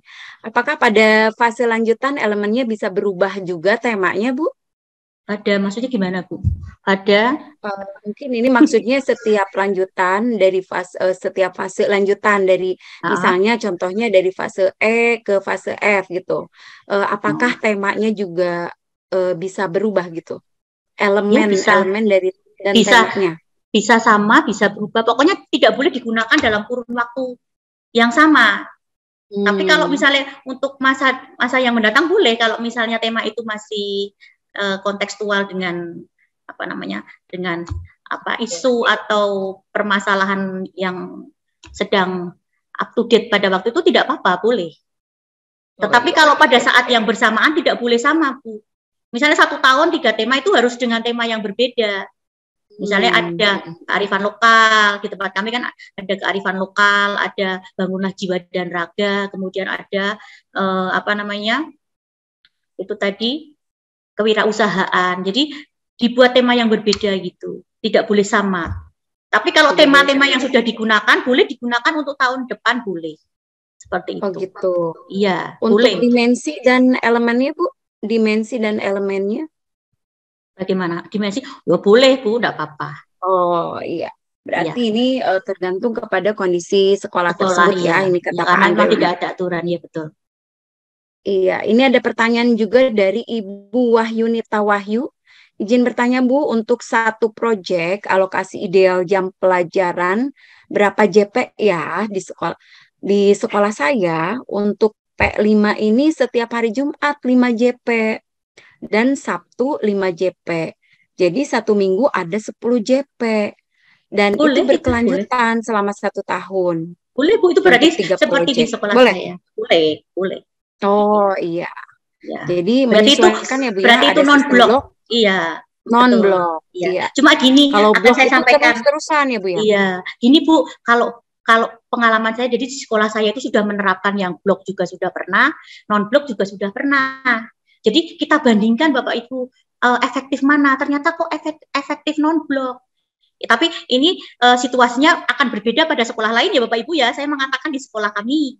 Jadi di sekolah kami itu pernah menggunakan sistem blok dan non blok. Jadi kalau yang blok itu kekurangannya begini Bapak Ibu. Jadi kan dalam kurun waktu 4 sampai 5 minggu itu kan benar-benar difulkan untuk P5 ya, tidak ada mata pelajaran, tidak ada KBM. Jadi benar-benar P5. Jadi anak itu tiba-tiba anak bisa bosan Bapak dan Ibu. Pertama, anak bisa bosan. Kemudian yang kedua, nanti setelah selesai P5 takutnya terjadi learning loss. Jadi anak sudah terfokus pada P5, tiba-tiba setelah P5 selesai dihadapkan pada KBM. Nah, anak kan sudah motivasinya sudah berbeda, takutnya terjadi learning loss begitu. Kemudian yang ketiga, apakah karakter itu bisa tumbuh hanya dengan waktu yang singkat 5 minggu? Padahal kan di situ tadi tujuan utama dari P5 adalah membangun karakter, dan membangun karakter itu membutuhkan waktu yang cukup lama. Jadi kalau dilaksanakan hanya 1 bulan atau 5 minggu, menurut saya itu kurang efektif. Menurut saya dan menurut kondisi yang terjadi di sekolah kami. Ya, jadi itu subjektif ya. Jadi tidak boleh pendapat saya. Oh salah, oh benar. Ini hanya yang benar-benar terjadi di sekolah kami. Begitu. Jadi ternyata kok tidak efektif. Jadi ya akhirnya kita menggunakan non blok Bapak Ibu.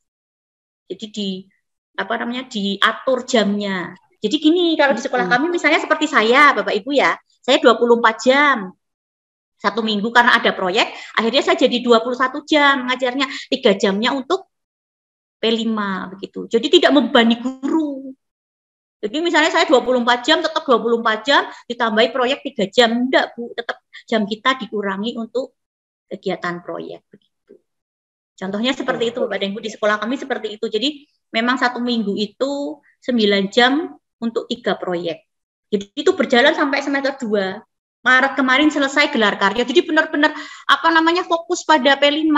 Produknya ada. Jadi tidak sekedar selebrasi tiba-tiba hore sudah selesai gitu, tidak. Jadi memang kami melaksanakannya tuh benar-benar benar-benar sesuai dirasakan ya Bu ya, prosesnya betul, ya. Iya betul. Kalau kadang kan ada sekolah tiba-tiba 1 minggu P5 kok selesai. Hore, terus tiba-tiba gelar karya gitu kan. Saya kadang berarti kan itu prosesnya itu yang perlu diragukan itu anak benar-benar ada perkembangan karakternya tidak itu, atau hanya sekedar formalitas gitu takutnya gitu loh Bapak dan Ibu. Padahal kan di sini kurikulum Merdeka itu tuntutannya kan tidak hanya formalitas, tapi benar-benar kita laksanakan, walaupun memang tidak bisa serta-merta langsung bagus gitu ya Bapak Ibu. Enggak, sekolah kami dulu ya awal kali menerapkan kurikulum Merdeka itu ya masih remang-remang gitu Bu. Jadi sama Bapak dan Ibu, malah Bapak Ibu lumayan ada PMM. Dulu saya enggak ada PMM, bingung mau tanya siapa karena pertama kali, kemudian pelatih ahlinya itu kadang juga masih juga kalau ditanya itu juga masih jawabannya juga masih antara gimana gitu ya Bu. Jadi kita ini gimana gitu. Karena sesuatu hal yang baru ya Bu ya. Iya betul. Iya Bu, begitu Bu. Jadi memang enggak apa-apa Bapak dan Ibu, insya Allah bisa. Masih proses ya, tahap belajar. Dan ini pengalaman dari Bu Ernika artinya dibanding sistem blok itu akan lebih bermakna dengan non blok ya, karena memang selalu diingatkan lagi siswanya. Jadi tidak bim salabim ya Bu ya, anak bim salabim bisa gotong royong gitu ya, tidak seperti itu, karena dengan proses gotong royong itu ada tahapan yang perlu dilalui oleh anak gitu ya, melalui tadi alur yang tadi sudah Bu Ernika jelaskan. Oh ada pengenalan, ada aksi ini, ada aksi ini. Bisa jadi dalam satu tema itu tadi saya lihat yang Bu Ernika ada 15 aktivitas ya. Iya. Sehingga aktivitas-aktivitas itu yang bisa dikembangkan dan bisa menjadi proses ya, dan bisa terlihat ya. Dan ini juga menjawab Bu menjawab pertanyaan dari Ibu Lulu Isdalia. Ibu Lulu Isdalia ini awalnya dia mengira bahwa penilaian itu ada di semua tema atau elemen. Ini bagaimana nih Bu? Mohon penjelasannya. Penilaian maksudnya Jadi, gimana ya? jadi Bu Lulu ini memperkirakan bahwa penilaian itu semua ada di tema dan elemen gitu. Dan ternyata memang tadi setelah Ibu jelaskan ada terlihat di setiap aktivitas ya. Ada Iya, asesmen formatif di iya, situ dan terlihat muncul sumatif proses juga. dari dimensi yang sedang dikembangkan tuh apa gitu ya. Sehingga Iya, tidak hasilnya tuh tidak harus selalu ke produk, tapi tumbuh dari dimensi profil pelajar Pancasila itu iya apakah betul. ada atau tidak gitu ya Bu ya. Iya. Itu Oke. ada kan selain rubrik tiap aktivitas ada juga tadi ya penilaian antar teman, penilaian diri, refleksi lembar refleksi itu harus ada Bapak Ibu di lampiran. Jadi memang terus ada Oh, satu lagi sebenarnya yang saya gunakan panduan jurnal guru setiap harinya. oh Jadi ya. ya ada jurnal Guru guru harus itu misalnya menulis ya Bu, mencatat ya. iya. Tapi biasanya yang Hmm. dicatat itu cukup yang atas dan yang bawah gitu. Jadi anak yang benar-benar bagus dengan anak yang Oh. bermasalah gitu biasanya. Kalau kita Hmm. catat semuanya kayaknya tidak mungkin. Jadi setiap Pusing ya. harinya misalnya ternyata hari ini Hmm. aktivitas ini ada anak yang tidak mengerjakan. Ada anak yang Berarti tidur di kelas, kita tulis gitu siapa gitu Bu. Jadi yang perilaku ke atas dan perilaku ke bawah saja itu kita tetap pakai itu jurnal guru juga, hmm. jurnal Jadi harian yang gitu ter Bapak Ibu. gitu ya Bu ya, yang Ya, ter yang mungkin pasti ya. guru-guru hafal ya. Iya. Yang kira-kira rata-rata reguler mungkin tidak harus ditulis, tetapi yang ter gitu, yang fast Iya, atau iya. yang slow gitu ya, biasanya itu Iya, hafal lah ya, pasti iya guru-guru betul. ya, fasilitator. Oke, nah di sini juga kita lanjutkan untuk pertanyaan pernyataan nih, pertanyaan atau pernyataan nih dari Bu Nur Heliana. Ya, sependek pemahaman saya setiap fase semua sesuai perkembangan subelemen. Nah, ini sepertinya pernyataan ya. Oke, kita lanjutkan. Ada pertanyaan dari Bapak Sumarjianto. Izin bertanya, Bu. Jadi yang mengajar P5 ini siapa ya, Bu? Apakah guru dilibatkan semua? Dan pembagian jam mengajarnya seperti apa, Bu? Ini sepertinya tadi sudah disampaikan ya Dijelaskan ya oleh Bu. Ibu Erika bahwa ini bisa membantu sekolah yang kira-kira guru yang mempunyai jam kurang ya. Bisa dimanfaatkan untuk P5 atau seperti apa, Bu Ernika? Intinya gini Bu, ya boleh seperti itu tapi kan berarti dibicarakan di lingkup sekolah begitu. Jadi kalau misalnya gini, kalau di sekolah kami itu yang diambil untuk P5 itu adalah jam pelajaran yang mata pelajaran yang jamnya banyak Bu. Misalnya seperti bahasa Indonesia kan 6 jam 1 minggu Bu ya, itu bisa diambil untuk diambil dikurangi jamnya untuk P5. Tapi kalau misalnya yang prakarya, yang seni budaya itu mungkin sudah 1 jam atau 2 jam diambil kan kayaknya kasihan Bu. Jadi yang seperti itu memang biasanya tidak diambil, jamnya tidak dikurangi. Karena kalau misalnya 2 jam diambil satu kan hanya mengajar 1 jam kan, sepertinya kan kejam gitu ya Bu. Akhirnya cuma akhirnya teman saya ini yang misalnya dapat 24 jam, akhirnya ketambahan 3 jam project. Jadi biasanya yang guru-guru mata pelajaran yang jumlah jamnya sedikit itu mendapatkan jam lebih banyak karena mendapat tambahan itu P5 itu. Tetapi seperti saya yang jam pelajarannya banyak, jumlah jam itu seimbang gitu ya, tidak sesuai dengan porsinya ya. Hanya memang itu perlu dibicarakan di lingkup sekolah. Jadi ikhlas tidak mendapatkan 27 jam ini, ikhlas tidak Bapak Ibu, tapi biasanya ikhlas. Enggak apa-apa lah, gimana lagi kan harus sesuai dengan kondisi dan kebutuhan sekolah. Kita enggak bisa. Iya, kalau kita ego enggak bisa, ini saya jadi jamnya kebanyakan gara-gara ada P5 ya. Enggak boleh egois seperti itu. Jadi memang perlu dibicarakan di tingkat sekolah masing-masing Bapak Ibu. Itu. Jadi ya. Iya. Jadi saya tidak bisa memberi jawaban yang pasti gitu. Jadi memang harus tadi fasilitator saling berkoordinasi ya. Iya. Jadi artinya tergantung kepada kondisi sekolah ya Bu ya. Betul. Yang lebih paham itu pasti Bapak Ibu di sekolah Bapak Ibu sendiri gitu ya. Ini juga ada pertanyaan, apakah setiap tema dimensinya sama atau setiap tema berbeda-beda? Ini kembali dikuatkan Setiap mungkin. tema Apakah di ini setiap tema dimensinya sama atau setiap tema itu dapat berbeda-beda? begini, misalnya dalam 1 tahun ada tema dalam 1 tahun ada 3 tema ya Bu, boleh nggak apa-apa dimensinya sama? Boleh, tapi ya Karena itu sebaiknya tadi ya ya Bu ya, tidak bimsalatin ya Bu ya. iya, boleh lah. Tetapi kan ciri khasnya kan beda-beda Bu, karakteristiknya antara kearifan lokal dengan bangunlah jiwa dan raga kan mungkin kemudian topik aktivitasnya seperti saya kan tadi Iya. membuat antologi ya, mari berkarya menentang perundungan. Berarti itu cenderung pada kreativitas anak. Berarti saya memasukkan kreativitas anak. Kemudian ada kolaborasi di situ berarti gotong royong. Kemudian dimensi yang pertama. Jadi seperti itu. Jadi disesuaikan dengan karakteristik dari tema, dari topik gitu. Jadi tidak asal menggunakan tema yang sama, itu kalau menurut saya malah kurang tepat. Boleh sama, tetapi harus disesuaikan dengan karakteristik tema dan topik dari proyek itu. Begitu Bapak. Dari misalnya tentang rekayasa dan teknologi, itu kan cenderung kepada nalar kritis. Bu ya. Jadi ya nanti bernalar kritis mandiri dimasukkan. Jadi seperti itu. Jadi menyesuaikan karakteristiknya saja Bapak Ibu, karakteristik dari tema dan topik yang akan dibuat modul P5 begitu Bapak Ibu.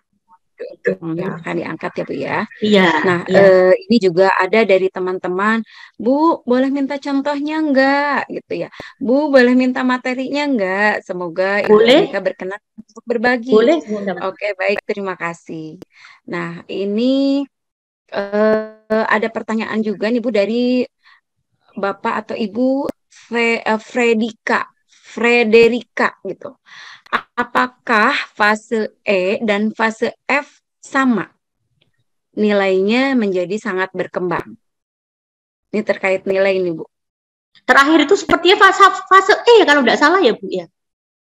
Tidak ada fase F sepertinya.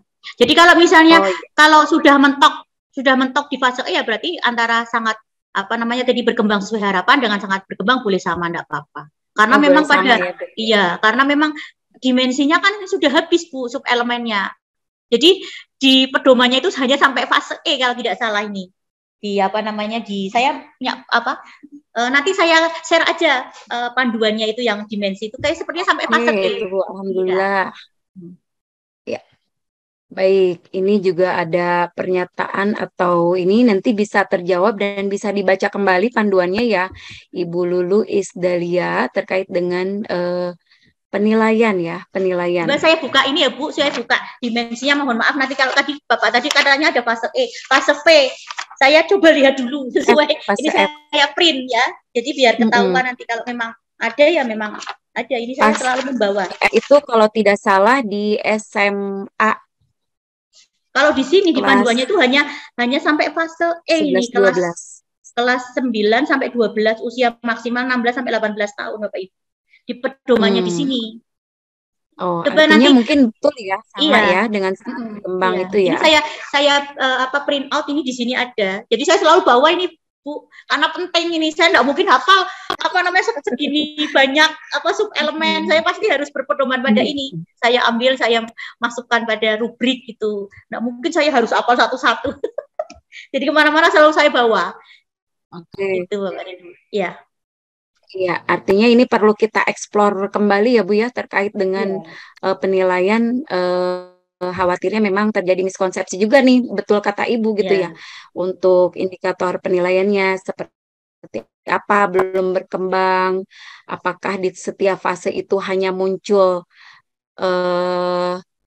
satu indikator itu saja atau di setiap fase indikator belum berkembang, mulai berkembang itu memang ada gitu. Nah, sepengetahuan guru mungkin di sini salah satunya Ibu Lulu disampaikan untuk indikator belum berkembang, mulai berkembang dan sebagainya menyesuaikan fase gitu. Nanti bagaimana rubrik penilaian tiap individunya Bu katanya nih. Misalnya fase E. Tadi sudah ada Bu yang rubrik gitu ya. Nanti bisa dibaca kembali saja materinya ya. Materinya Iya, Yang bisa dibaca kembali ya, gitu. Nah, betul. Memang tadi rubrik yang dicontohkan Ibu Ernika ini menyesuaikan dengan kondisi di iya, sekolah Bu Ernika ya, dan iya, kondisi karakteristik dari peserta didik Bu Ernika. Artinya memang tidak baku ya Bu ya, boleh menyesuaikan ya, iya. boleh Untuk rubrik, menyesuaikan dan iya, melihat kondisi iya. karakteristik sekolah di sekolah. Mm-mm. Oke, Untuk rubrik ini itu kita sesuaikan dengan lanjut Bu. kondisi sekolah. Betul, Bu. Iya. Saya hanya Mm-mm. memberikan sampel saja gitu. Sampelnya seperti ini. Karena apa namanya, saya itu membuat rubrik, kemudian lembar penilaian antar teman, lembar penilaian diri itu kan untuk mempermudah guru saja dalam menilai anak. Kalau kita tidak punya pedoman itu, Mm-mm. apa kita akan melihat anaknya ganteng, cantik, oh nilainya sangat berkembang gitu kan, tidak, Bu. Jadi kan kita juga harus Jadi nggak uh, tebak-tebakan juga ya iya, Bu. jadi kita tetap harus apa namanya, mempertimbangkan penilaian antar teman itu dari siswa. Penilaian diri, kalau penilaian diri kan pasti apa membagus-baguskan dirinya ya, Bu. Tapi kalau penilaian antar Hmm. teman kan pasti apa, biasanya anak itu objektif ya, jujur gitu. Misalnya Iya, temannya ini tidak benar. pernah mengerjakan, selalu hanya Bu nggak pernah. gempleng di kelompok itu, kan nanti kan ada di situ di apa namanya, disampaikan pada rubrik penilaian Iya, antar berarti teman. nggak cuman guru yang memberikan penilaian Iya, ya, Bu ya? ya kan pada Hmm. kan prinsip asesmen itu kan ada asesmen as learning. Jadi asesmen as Hmm. learning Hmm. itu kan melibatkan siswa dalam melakukan penilaian. Kalau asesmen for learning itu kan guru yang melakukan penilaian, memantau perkembangan siswa, proses belajarnya Ya, seperti apa sampai sampai hasil akhir. Nah, kalau assessment as learning itu kan itu melibatkan siswa untuk melakukan penilaian, untuk merefleksi. Nah, itu melalui tadi itu penilaian antar teman, penilaian apa diri, begitu Bu. Jadi kita mengembangkan apa namanya sesuai dengan prinsip assessment. Jadi P5 pun, walaupun saya menyusun P5, saya tidak bisa lepas dari pedoman asesmen pembelajaran, kan ada Bu itu. Jadi saya tetap menggunakan itu. Jadi untuk melengkapi, seperti tadi ada tes formatif awal, tes sumatif itu juga kami berpedoman pada asesmen itu. Kalau di modul ajar kan ada diagnostik, ada sumatif, kita juga P5 seharusnya juga selaras, karena sebenarnya P5 itu kan mendampingi intrakurikuler gitu. Itu Bu. oke, Itu ya sudah jelas nih dari Bu Ernika nih. Kita lanjutkan ke pertanyaan selanjutnya. Ini dari Pak Rangga Putra. Ini ingin dijelaskan lebih lanjut lagi terkait dengan perbedaan dari rubrik formatif dan rubrik awal tadi apa Bu kira-kira? oh Jadi tadi dibahas oleh Ibu terkait dengan rubrik formatif dan juga ada rubrik awal. Itu perbedaannya oh. apa ya Bu Kalau ya? Gitu. rubrik awal tadi Dari kan Pak Rangga. rubrik pencapaian itu Bu, pencapaian apa namanya pemetaan elemen, sub elemen, kemudian apa namanya mulai berkembang, sedang berkembang, berkembang sesuai harapan, sangat berkembang itu tadi. Itu untuk penilaian untuk apa pada bab 2 itu menentukan tujuan. Jadi beda kalau yang rubrik yang terakhir itu kan untuk menilai aktivitas siswa apa namanya per tahap dalam alur begitu. Itu Bu. Tadi sepertinya seperti itu mungkin pertanyaannya. Nanti bisa Iya, baca kembali untuk tujuannya ya. Karena PPT-nya ya. memang untuk mengupas tuntas P5 ini tidak cukup dalam jangka waktu cepat Iya. gitu ya Bu ya. Sebenarnya Jadi tadi bisa masih banyak yang dibaca ingin saya kembali tadi sampaikan sudah Bu. ada Iya. Jadi tuh. saya percepat tadi. Aduh, kok waktunya hanya 1 jam ya Mm-mm. tadi ya. Padahal biasanya kalau saya ngisi Mm. materi PTM itu sampai 3 jam Bu. Berhari-hari ya Bu. Iya. Jadi benar-benar 3 jam untuk Pasti. materi, kemudian ada latihan menyusun juga. Jadi Oh seperti iya. itu. Dan memang P5 ini satu hal yang menarik Bu di bagian implementasi kurikulum Merdeka ini gitu. Nah, ini juga masih banyak pertanyaannya. Eh, Cuman ini kita potong dulu Bu. Barangkali Ibu mau memberikan pertanyaan dan ini dari tim Kaseo juga kan menyiapkan giveaway. Wow, keren nih. Eh, ini pertanyaannya ini izin Ibu Teti apakah bisa diberikan penjelasan? Pertanyaannya dari Bu Ernika K gitu ya. Eh, dari Bu Ernika diberikan kepada teman-teman guru hebat yang ada di sini dengan dibuka mic-nya atau seperti apa tekniknya, Bu Ya, Teti? Mohon jadi penjelasannya. Bu Erinka memberikan pertanyaan, 2 pertanyaan, mau satu dulu boleh. Nanti teman-teman partisipan menjawab di chat saja. Nah, nanti silahkan ditentukan pemenangnya. Jadi berdasarkan benar dan cepat, gitu. Oh iya. Oke, Iya, ya artinya yang benar dan yang Bu Ernika ya tadi akan sudah dijelaskan oleh Bu Teti. Bu Ernika akan memberikan pertanyaan dan Bu Teti mungkin akan melihat ya nanti siapa yang jawabannya tercepat gitu ya dan dinilai oleh Bu Ernika cepat dan tepat gitu ya Bu Teti ya. yang menentukan Bu Bu narasumber. Ernika. Iya, Oh iya oke. iya. Oh iya. Baik Bu Ernika Itu di dipersilakan untuk memberikan satu pertanyaan terlebih dahulu. Iya. Ini kemarin sudah saya sampaikan ke Mbak Pienta ini. Sebentar saya cari di grup apa di chat WhatsApp. Sebentar ya. Pertanyaannya 2 Iya, ya. oke. Baik. Untuk Ya, pertanyaan giveaway. satu dulu mungkin Bu. Satu dulu Satu karena dulu ini Bu masih ya. banyak Oke. pertanyaan juga. Iya, oke, satu dulu. Di hitungan ketiga apa Bu ya ini? Baik, pertanyaan pertama. Apa saja dimensi karakter dalam P5? Silakan Bapak Apa dan Ibu. saja? Apa saja dimensi karakter dalam P5 gampang ini? Oh, ayo Bapak Ibu, siapa yang paling cepat nih? Menjawab dengan cepat dan tepat. Kita lihat. Teng, teng, teng.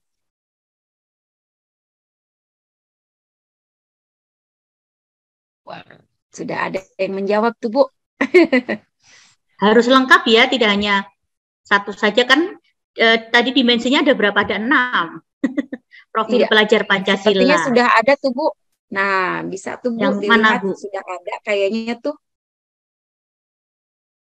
Di sini ada yang sudah duluan, cuman sepertinya masih belum lengkap. Iya, belum lengkap ini. Hanya beriman saja. Mm-mm. Kemudian ada yang ke bawahnya, Bu. Nah ini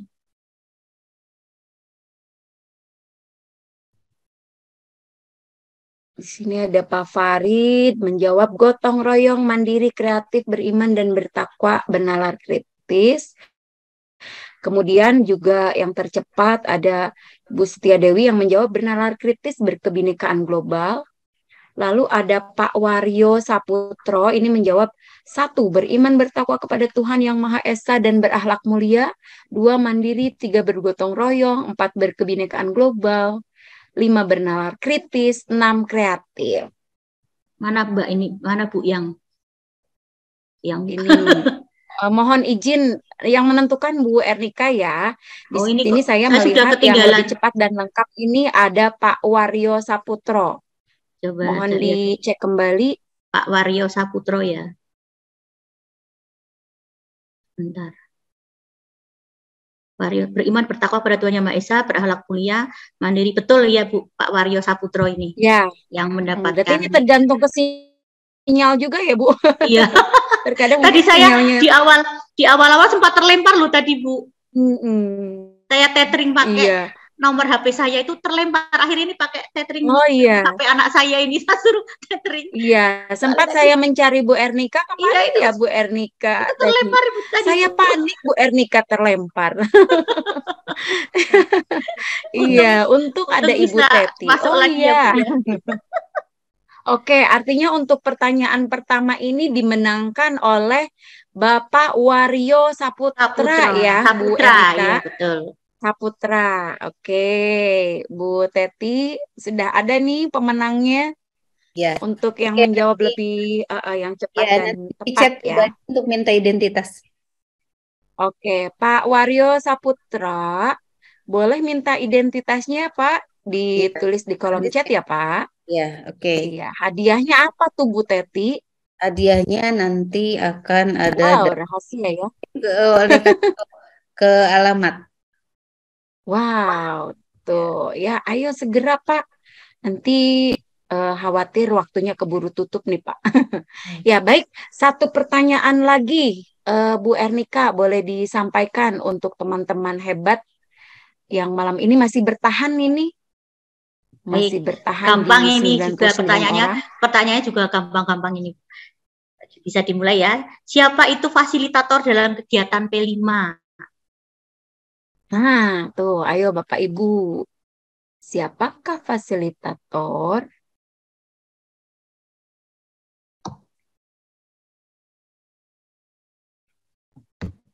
Ini sudah banyak yang menjawab.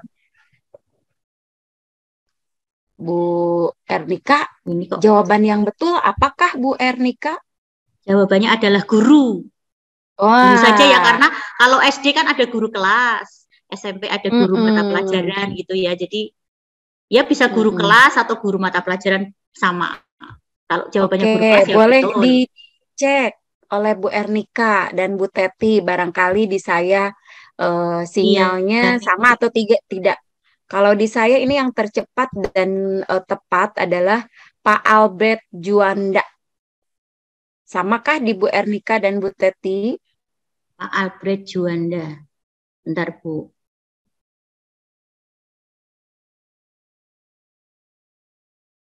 Iya betul Bu. Pak Albert Juanda Iya. yang tercepat ini. Oke, selamat Pak Albert. Ya, jadi kita sudah mendapatkan pemenang ya malam ini ya. Yang pertama tadi Pak Wario, kemudian yang pertanyaan kedua Pak Albert Juanda gitu. Nah, jadi Pak Albert dan Pak Wario boleh mengisi data yang sudah di-share oleh host ya, oleh Ibu Teti terkait dengan nama, alamat, kecamatan, kabupaten, provinsi, kode pos, nomor HP dan email gitu ya. Ini sudah ada di kolom chat, Bapak Ibu bisa melihat kembali. Nah, ini nah, Pak Warionya sudah kirim tuh, Bu Teti. Oke, kita lihat lagi ke atas ya, karena ini masih ada waktu. Kita lihat lagi ke atas, apakah ada pertanyaan? Ya, PPT-nya di-share. Oh ya, tentu nanti sudah akan di-share ya. Ini ada pertanyaan dari Ibu Tri Subekti. Bu, untuk tingkat SMP, misalnya ada 3 rombel, berarti ada 3 fasilitator. Nah, untuk timnya, yaitu guru, apakah berbeda setiap rombel atau satu guru boleh menjadi tim dari beberapa rombel? Silakan Bu Ernika. Kalau fasilitator ya mengampu satu kelas gitu Bu. Biasanya mengampu satu kelas. Bisa misalnya gini ya, saya hanya mengajar di kelas 7, berarti saya akan mengampu proyek di kelas 7 untuk satu kelas. Tetapi misalnya saya mengampu di kelas 7 dan di kelas 8, terkadang bisa juga saya mengampu P5 di kelas 7, menjadi fasilitator P5 di kelas 7, bisa juga menjadi fasilitator di kelas 8. Tergantung tadi itu Bu, situasi juga. Tetapi kalau dalam rombel berarti namanya ya itu ya, atau dalam rombel ya, dalam jenjang kelas yang sama, ya sebaiknya satu guru ya satu kelas. Satu gitu. Kelas ya? Iya. Karena untuk memfasilitasi satu kelas juga lumayan ribet ya Bu, kalau muridnya banyak ya. Iya. Misalnya, tapi kalau misalnya saya mengajar 2 kelas ya enggak apa-apa Bu, kalau memang dibutuhkan. Jangan sampai saya menjadi fasilitator di kelas 7, kemudian menjadi fasilitator di kelas 8, ternyata ada teman guru lain malah yang enggak kebagian gitu. Jadi juga harus memetakan jumlah guru, Bu. Jadi memang kalau P5 itu memang agak kompleks, memetakan jam efektif untuk ngitung alokasi waktunya 1 tahun gitu ya, mau pakai blok atau non blok, juga harus memetakan jumlah guru juga. Jadi memang memang tidak mudah Bapak dan Ibu. Tapi kalau dilakukan secara kolaborasi dengan teman-teman satu sekolah, insya Allah bisa teratasi. Alhamdulillah di sekolah kami di tahun kedua ini sudah matang. Di tahun pertama memang kami akui masih semrawut. Dalam arti semrawutnya itu, yaitu tadi ada yang blok, ada yang non blok. Jadi masih bingung waktu itu pada tahun pertama. Tetapi ketika pada tahun kedua kita bisa bisa mengevaluasi dari pelaksanaan yang di tahun pertama. Jadi jangan sampai yang di tahun pertama itu kekurangan-kekurangan itu ya terjadi di tahun kedua. Alhamdulillah tahun kedua berjalan dengan baik dan ini mau tahun ketiga. Insya Allah biasanya begitu Bapak dan Ibu, tenang saja. Nanti kalau sudah berpengalaman, insya Allah di tahun-tahun berikutnya itu akan jadi menjadi lebih baik. Jadi sudah istilahnya sudah stabil gitu ya Bu ya, belum. Kalau pertama kan masih labil, bingung ini gimana gitu. Sudah ada bayangan ya Bu ya. Iya, insya Allah gitu. Ini di sudah ada pengalaman karena evaluasi dari tahun awal. Iya, tahun ketiga ini alhamdulillah ya harapannya lebih bagus dari tahun kedua kemarin. Karena gini Bu, kalau di sekolah penggerak itu tidak bebas seperti sekolah-sekolah yang mengimplementasikan kurikulum Merdeka secara mandiri. Kita dipantau Bu, ada pelatih ahli yang memantau kita, ada pengawas yang selalu terjun, selalu datang ke sekolah mengawasi mana modul ajarnya, sudah benar apa enggak, terus praktik berdiferensiasi dan sebagainya Bu. Itu benar-benar akhirnya membuat kita itu ya tertantang untuk bisa benar-benar beradaptasi dengan tuntutan dari kurikulum yang sekarang gitu. Jadi kalau di kurikulum mandiri memang tidak ada pengawasan ya Bu. Kalau di sekolah penggerak betul-betul Bu, dari tahun pertama, kedua, bahkan ketiga itu tadi dari dipantau betul-betul dari dinas pendidikan setempat gitu Bu. Iya. Alhamdulillah ya. Jadi Ibu bisa berbagi juga ya ke kami Bu. Gitu ya. Betul. Iya. Karena pengalaman Ibu sudah 2 tahun. Ini tahun ketiga berarti ya Bu ya? Iya, tahun ketiga Bu, iya. Alhamdulillah. Ya. Nah, mungkin Ibu bisa berbagi juga terkait dengan rapotnya gitu Bu di Dapodik. Seperti apa? Itu ini sudah saya linknya sudah saya tadi sudah ngirim link, ada contoh rapotnya juga Bu. Oh iya, ada contohnya jadi ya. Ada panduannya, ada dimensi tadi ya, pedoman dimensi, ada PPT-nya, kemudian ada rapotnya Bu. Sudah saya cantumkan, jadi bisa. Sudah ada di panduannya ya. Pak Andreu nanti bisa dilihat di linknya Pak Andreu. Iya, di link sudah. Jadi link saya sudah saya upload materi-materi keseluruhan Bu. Kalau misalnya memang berkenan ingin mengadopsi project di modul project, monggo, berarti Japri saja ya Bu. Jadi yang saya tadi yang sudah saya berikan ke ke panitia kegiatan ini memang link untuk PPT ini, kemudian ada panduan projectnya, ada panduan dimensi tadi ya Bu, kemudian ada contoh rapot. Kalau memang membutuhkan contoh modul ajar yang kami gunakan tahun kemarin, kalau tahun pertama masih belum bagus Bu modulnya Bu. Tapi ya lumayan lah, nggak jelek-jelek, kan tahun pertama masih sama Bu, masih seperti yang lain. Saya juga geli kalau baca seperti ini, tapi nggak jelek-jelek amat. Hanya memang ya belum sesuai belum sesuai yang belum ada panduan ya, belum ada contoh, tapi Ibu sudah membuat mengerjakan ada ya. Ada itu saya panduan yang pertama, kemudian modul di tahun pertama, ada juga modul di tahun kedua. Jadi semua pengalaman itu saya tuangkan menjadi buku Bu. Itu tadi ada 21 buku. Jadi dipakai untuk SMP kelas 7, 8, 9.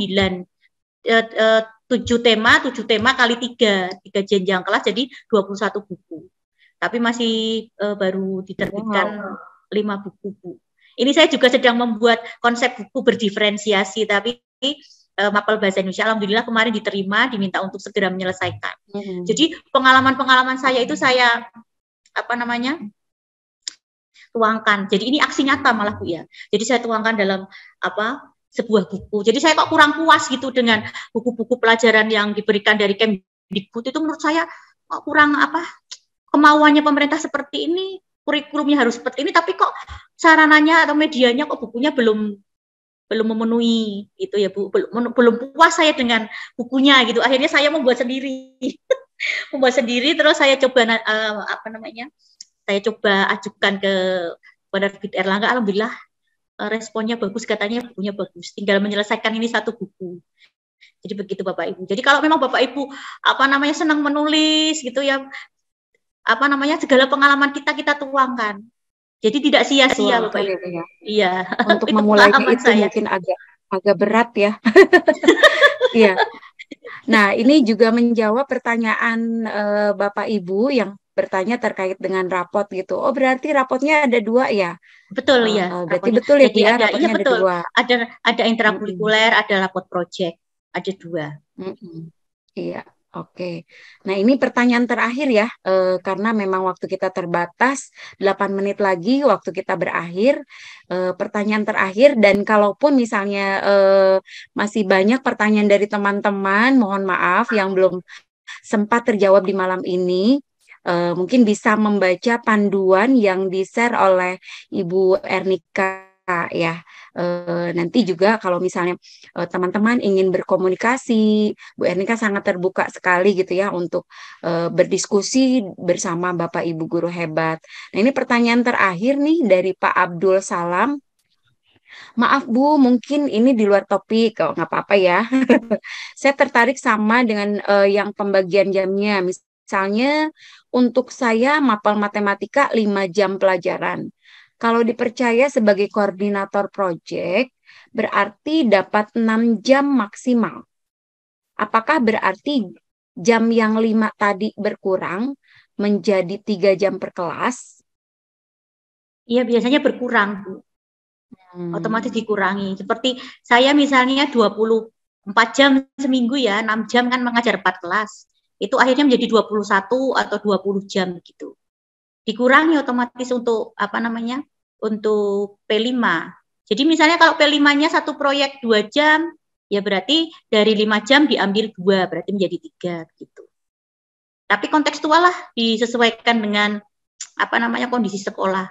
Itu kan nanti dipetakan Pak Bu. Jadi nanti saya tidak bisa mengira-ngira berapa gitu ya, tapi nanti perlu dirundingkan di tingkat sekolah terkait jam itu. Biar tidak ada yang dikurangi porsinya terlalu banyak, itu jangan. Ada yang mendapatkan porsi yang terlalu banyak juga kan kasihan misalnya.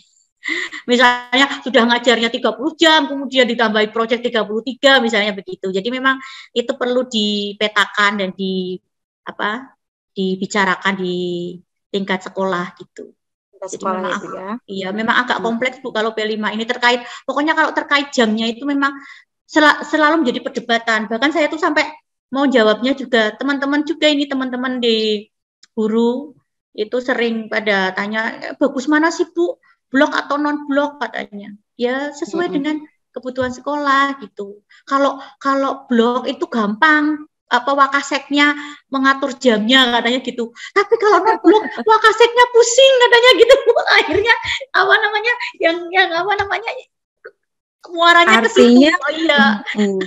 Jadi artinya pembagian plus minus ya Bu ya. Iya memang iya. Jadi memang kalau yang blog iya. mungkin kita lebih efektif jam yang intraknya diselesaikan gitu ya. Jadi 2 bulan Iya. terakhir terus P5 gitu. Iya. Nah, Nah, itu baik tapi ini wah sangat menarik sekali Bu Ernika terkait materi P5 ini, namun sayang waktunya juga yang harus memisahkan kita, tidak terasa 5 menit lagi waktu kita berakhir.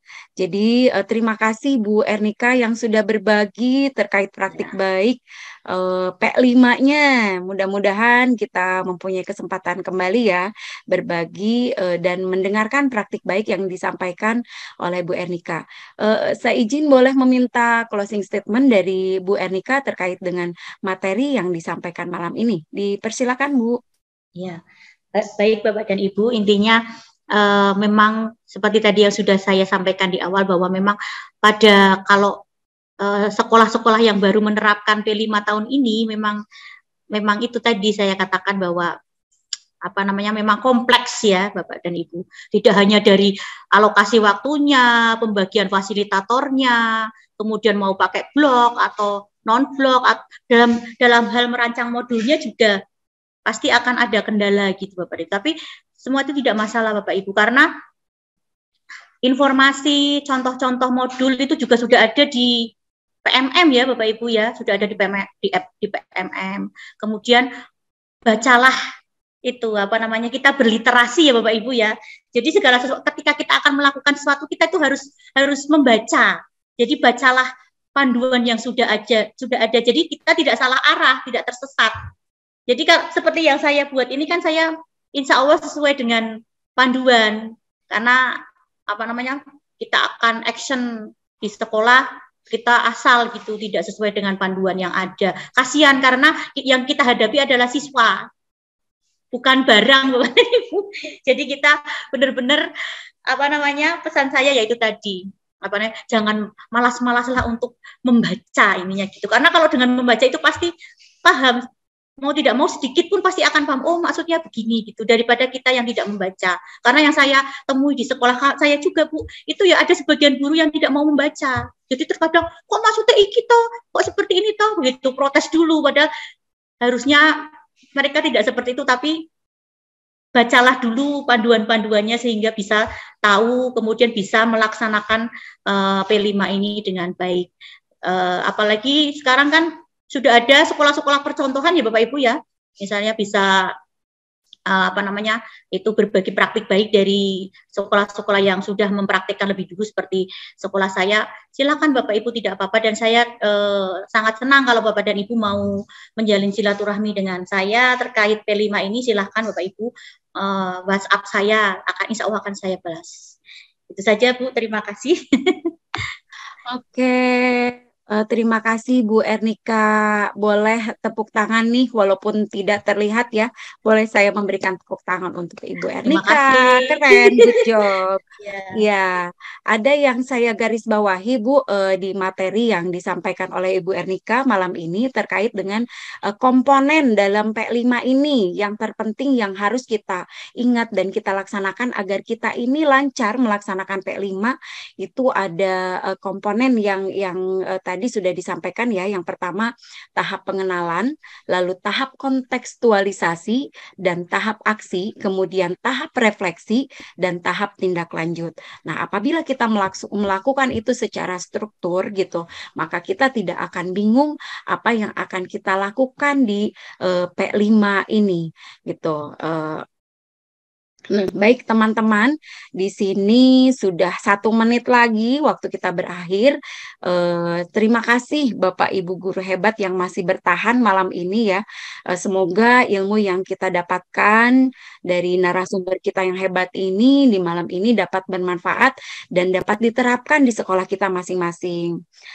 Kalau begitu saya izin mengakhiri dan saya juga mohon maaf teman-teman apabila dalam memandu kegiatan webinar malam ini ada terdapat kata-kata atau tingkah laku saya yang kurang berkenan gitu ya, karena terkait tadi mungkin saya juga penasaran gitu terkait dengan P5 ini, mohon dimaafkan teman-teman. Ada pantun nih tapi nggak tahu benar tahu nggak nih pantunnya. Ya, saya akhiri dengan pantun nih ya. Beli pena pakai motor. Cakep. Nggak ada yang bilang cakep ya? Cakep. Belinya di Pasar Bogor. Iya. Saya Risna selaku moderator. Mohon maaf yang sebesar-besarnya. Sampai berjumpa di lain waktu. Baik teman-teman, sekali lagi saya mohon maaf apabila ada kata-kata yang kurang berkenan. Akhirul kalam, wassalamualaikum warahmatullahi wabarakatuh. Waalaikumsalam warahmatullahi wabarakatuh. Iya, mangga saya serahkan untuk selanjutnya kepada host kita, Ibu Teti. Mangga dipersilakan. Baik, Bu Risna, tidak terasa ya, semakin malam semakin panas. Banyak penasaran yang bikin kita penasaran ya, ingin bertanya terus dari menggali terus pengalaman-pengalaman Bu Ernika ini. Baik, terima kasih. Ibu narasumber, Ibu moderator, terima kasih banyak atas kesediaannya. Insya Allah ini semua sangat bermanfaat untuk teman-teman semua. Dan untuk teman-teman partisipan, jangan lupa silahkan mengerjakan tugasnya, sudah dibagikan tadi linknya. Dan untuk yang ingin mendapatkan sertifikat 32 JP, itu harus mengikuti dari awal. Kalau tertinggal bisa ikut nonton di YouTube ya, Bapak Ibu, YouTube-nya Casio, kemudian mengerjakan menyelesaikan tugas-tugasnya. Baik, sekali lagi terima kasih Bu Risna, Bu Ernika, dan juga tim Kasio, Mas Mufid, Bu Ani, Mbak Risa, Mbak Pinta, dan teman-teman semua guru-guru hebat di sini. Sampai jumpa lagi di episode selanjutnya. Wassalamualaikum warahmatullahi wabarakatuh.